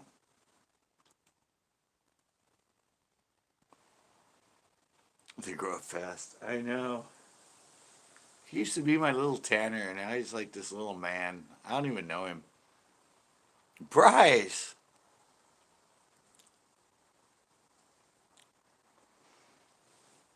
Okay, Tanner, you keep saying each one's getting better. I'm following you, Tanner. I watch all your videos. You keep saying they're getting better and they're getting better. I'm hoping they're getting better. I'm still gonna ride you like a friggin'. I'm gonna ride you on it though. I want you to grow. I want you to get really good. I want you to be by the time you reach 20. by the time you reach 20 years old, man, I want you to have like over 100,000 subscribers. That's what I'm like grooming you for. That's, that's what I'm hoping. I always try to pay it forward. Anybody that's behind me, I give them a lot of shit and I have fun with them and joke with them. But I'm trying to motivate him to,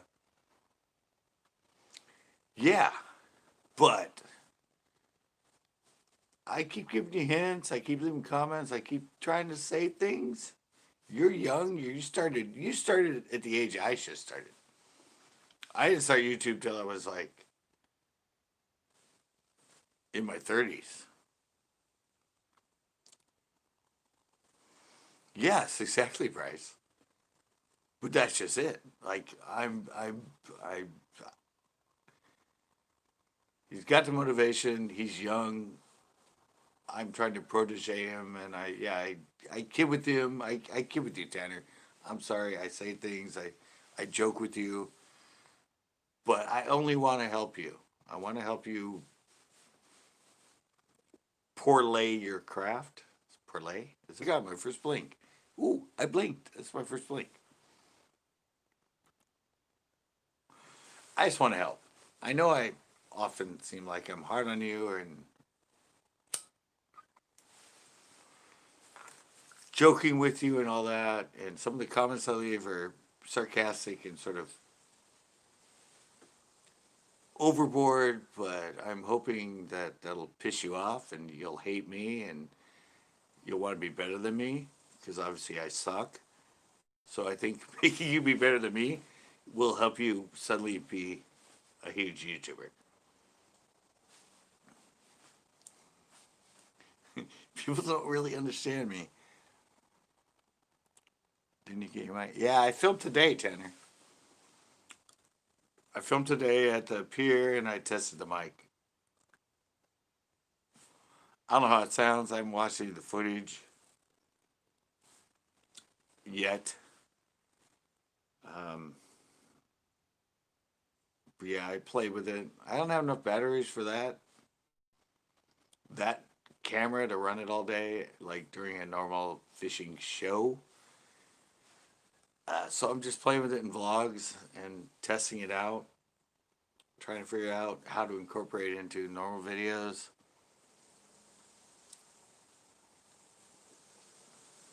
Yeah, well,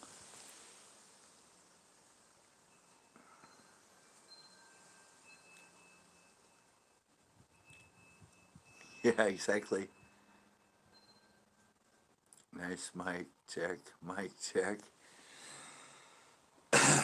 Yeah, I already did it. I did a show with the. Obviously, you didn't watch it, Tanner. The show I filmed with the. She wanted my rockfish. Yeah, I filmed with the chesty in that show. The one I did at the pier. No mic yet, but yeah, no, I filmed with the chesty. And the last show I just put up. Yeah, the last show I just put up. Uh, Adventure to New Lake. Um,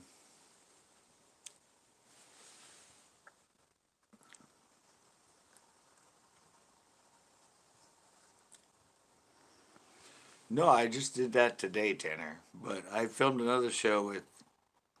The last one I put up with Tito, he wore the chesty all day. And I went in between him with the chesty and me on the hat cam.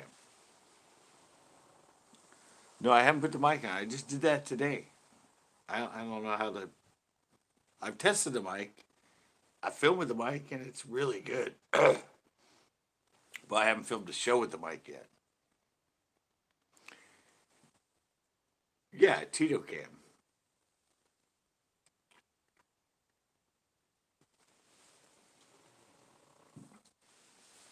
Yeah.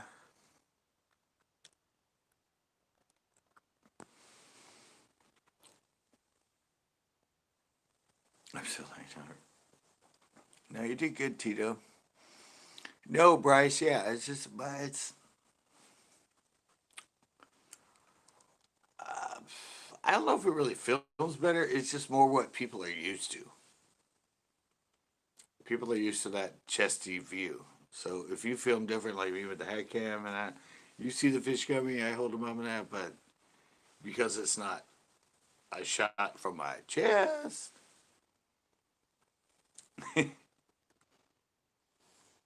No, he did good, Tanner. He did good.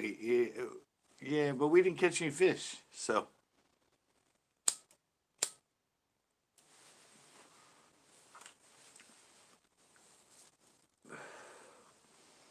the intent was not to use his chesty as the way I incorporate into the story.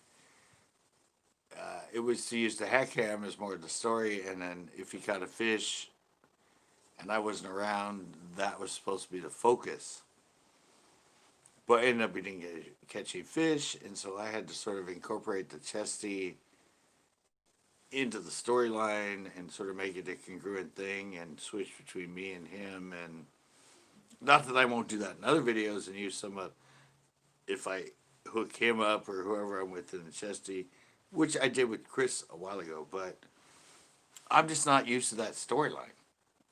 I'm not used to having those two cameras to switch between and play with. So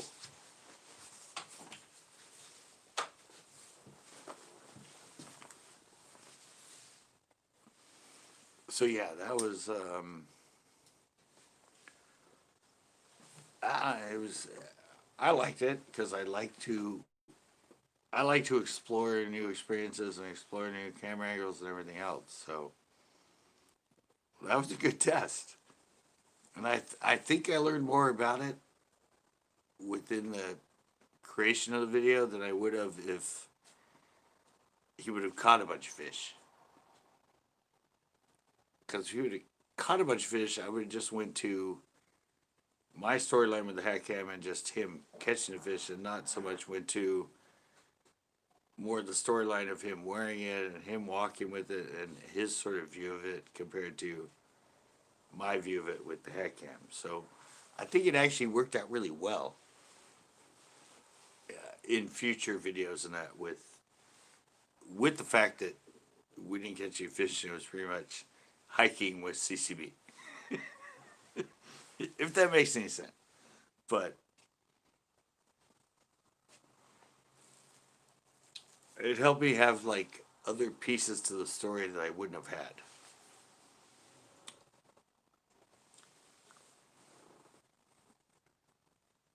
Yeah. So it yeah, it helped a lot in that.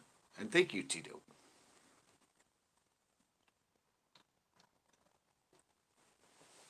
Thank you for being a willing participant.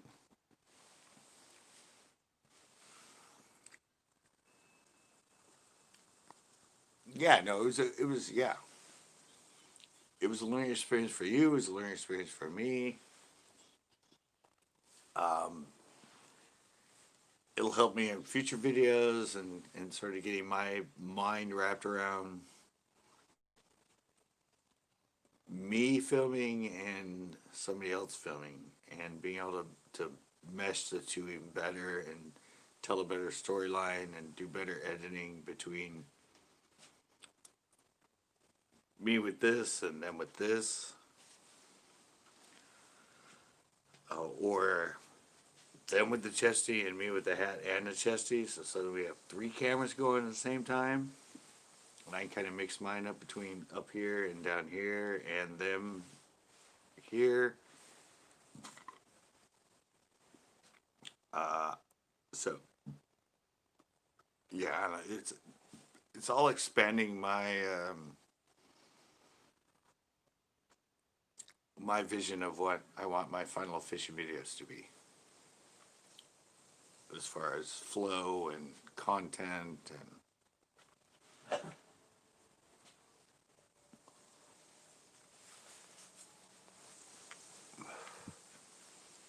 outhouse.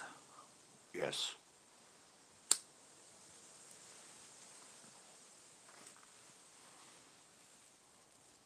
Yes. Outhouse smell, Tanner.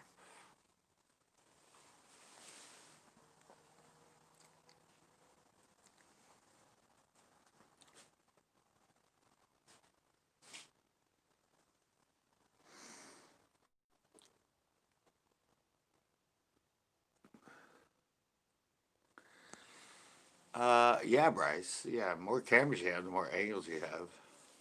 It doesn't take away. I mean, you can film a lot. When I'm on my own solo with the head cam and I, yeah, it's just all a matter of,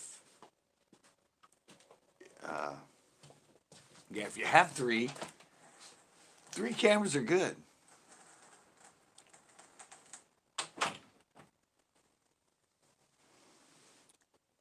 Yeah, the more cameras, the more options, but it comes down to the more editing time. I mean, to load.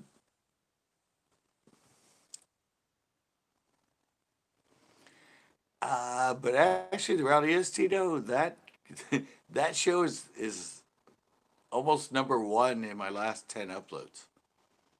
It's got more views, has more retention time, and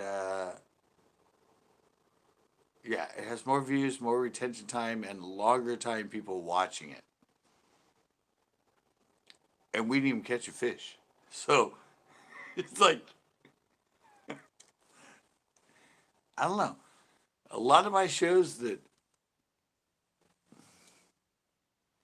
yeah, a lot of my shows that I don't catch a fish, I think it's because I become better an editor and I become better in the storytelling. And it takes me longer to edit them because I know I don't have a fish or I don't catch too many fish, but I still want to create a great story about the day and the adventure. So I think I try harder at editing those and creating the storyline. And so I think I'll get better too when a lot of fish are caught within making the same storyline. Anyway, yeah, a lot more fish caught, but it might only be the same amount of time, 14 minutes, 15 minutes, 60 minutes, 70 minutes. And I can do that and it's entertaining. And I do the same with a lot of fish compared to no fish. So I said that's why I put that post up today about Dan Mace and how he edits and everything. I said the importance is the storyline. It's telling the story. There's a lot of people who go out, they film a show to go fish. If they don't catch fish, they scrap the video. They might go next day, they don't catch fish, they scrap the video. They go next day, they don't catch fish, they scrap the video. And then suddenly you're like, sorry I haven't uploaded in a while, guys, but I've tried to film 3 shows, but I didn't catch a fish. So, yeah, no, man, it doesn't matter. Fishing is not, it's fishing, not catching. It's its ability to tell the story, the adventure, the being there, the whole process of going somewhere new, being there, walking around it, experiencing it. Fishing shows are not like, it shouldn't be catch fish, catch fish, catch fish, catch fish, catch fish, catch fish. That's boring. That's not what 90% of people that fish do. 90% of people go somewhere, try it out, catch maybe one fish or catch a fish, but it's about the experience. It's about the adventure. It's about getting out there. And that's what a good fishing show should do. It should give you the experience. You should be so captivated in them going here and the process of getting there and what they went through throughout the whole day and all the other stuff. It's a storytelling process within a fishing show. I mean, tips and tricks, biology bites, something like that, or a vlog that's something that's kind of that's different. But for me, with my fishing shows, it's got to be the story of the whole experience, and that's what I'm learning to get better at. And adding a camera on the person that's with me if I'm with somebody else, or the chesty plus the hat, and all that. I'm just that's my whole exploration with this.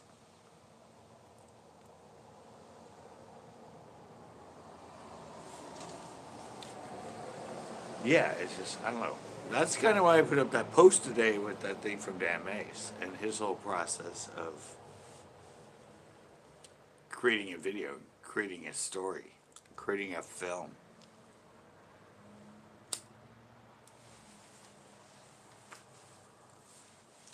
That's just my whole process and journey within this. As far as me is Center Coast Bass, and the fact I've been here 14 years and I'm still struggling. This has all come down to me trying to facilitate the best formula of telling a story. Yeah, I'm local, but yeah, I'm local, Tito. But the reality is, you have a global reach.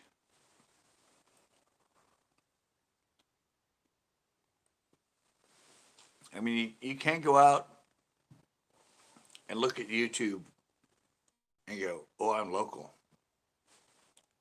Because no matter where you are, local, there's only gonna be so many people. There's there's millions and millions and millions of other people that are all over the world.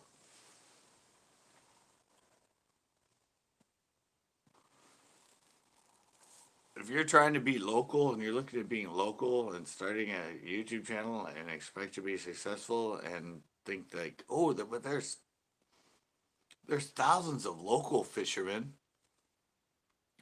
No, that's not the way to look at it. You need to look at it as there's millions and millions of fishermen in the world, or just in the U.S. itself. Local should not be your focus. Yes, I'm local and I love it. That's how I met you. That's how I meet everybody else that's here local. But you need to be global. If you're going to be successful and create something, you need to reach people from everywhere, not just here.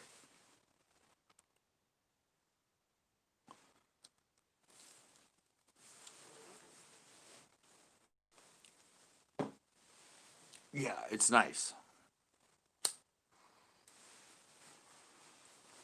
I mean, it's totally nice. I mean, I love it. I go to local lakes here, and a lot of people know me and they see me. But you watch big YouTubers,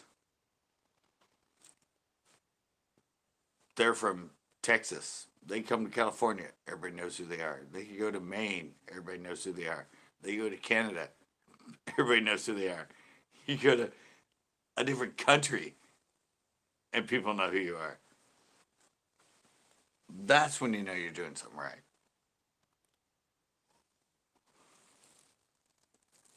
To walk around your local town or your local area and everybody say know who you are and all that. I mean, it means you're doing something right. But um, as far as making it a business and as far as creating videos and everything, you need to reach a a huge market. I don't know how to do that. Obviously, 14 years, 3,000 subscribers, not even 3,000. Um, I'm not a wizard at it. I'm still learning, but I'm putting 110% in everything I'm trying to do, and I'm trying to make it. I don't know, more creative, more different. Always mixing, always trying. You fail your way to success. So I've pretty much failed for 14 years on YouTube. But I took some years off. I effed myself up. I mean, I'm to blame as far as a lot of it. But uh, yeah, no, I'm just trying to up the level, expand, play with things, and well, hopefully I'll get there soon. And trust me too. Uh, I'm never gonna let go of the people that got me there. Let's just say that. Blows up, tons of people and all that. Priority will be the people that got me there. I mean, obviously, you still gotta, you know, play the game with it. But a lot of people here for the last few years where I've been sort of up in the game that are the closest to the CCB crew and our CCB crew, and I even have them on shirts and in the intros. They will always be the core. But I don't know. Once you get there and it starts blowing up,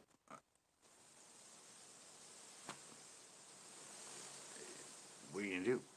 I mean,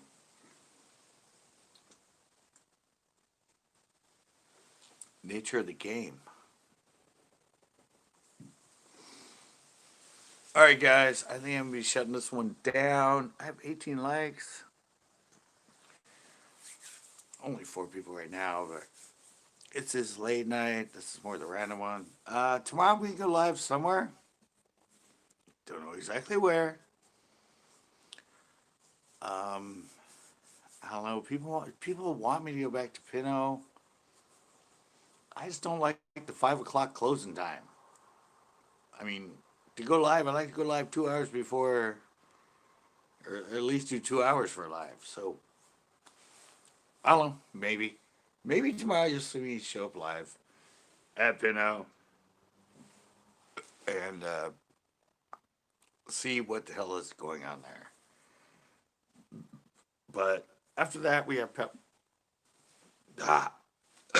after that we have Panel Mondays, and then of course Tuesday night hangouts. And if you're a member Mondays, Monday I always put up a video just for members, so that's something to look forward to. And well, thank you guys so much. Thank everybody that's come in here tonight, and I'll see you somewhere live tomorrow. And who knows what time. If we go to Pinot, it might be 3. If I go somewhere else, it might be 6. But I'll be live there for you guys. All right, I'm out. Bam!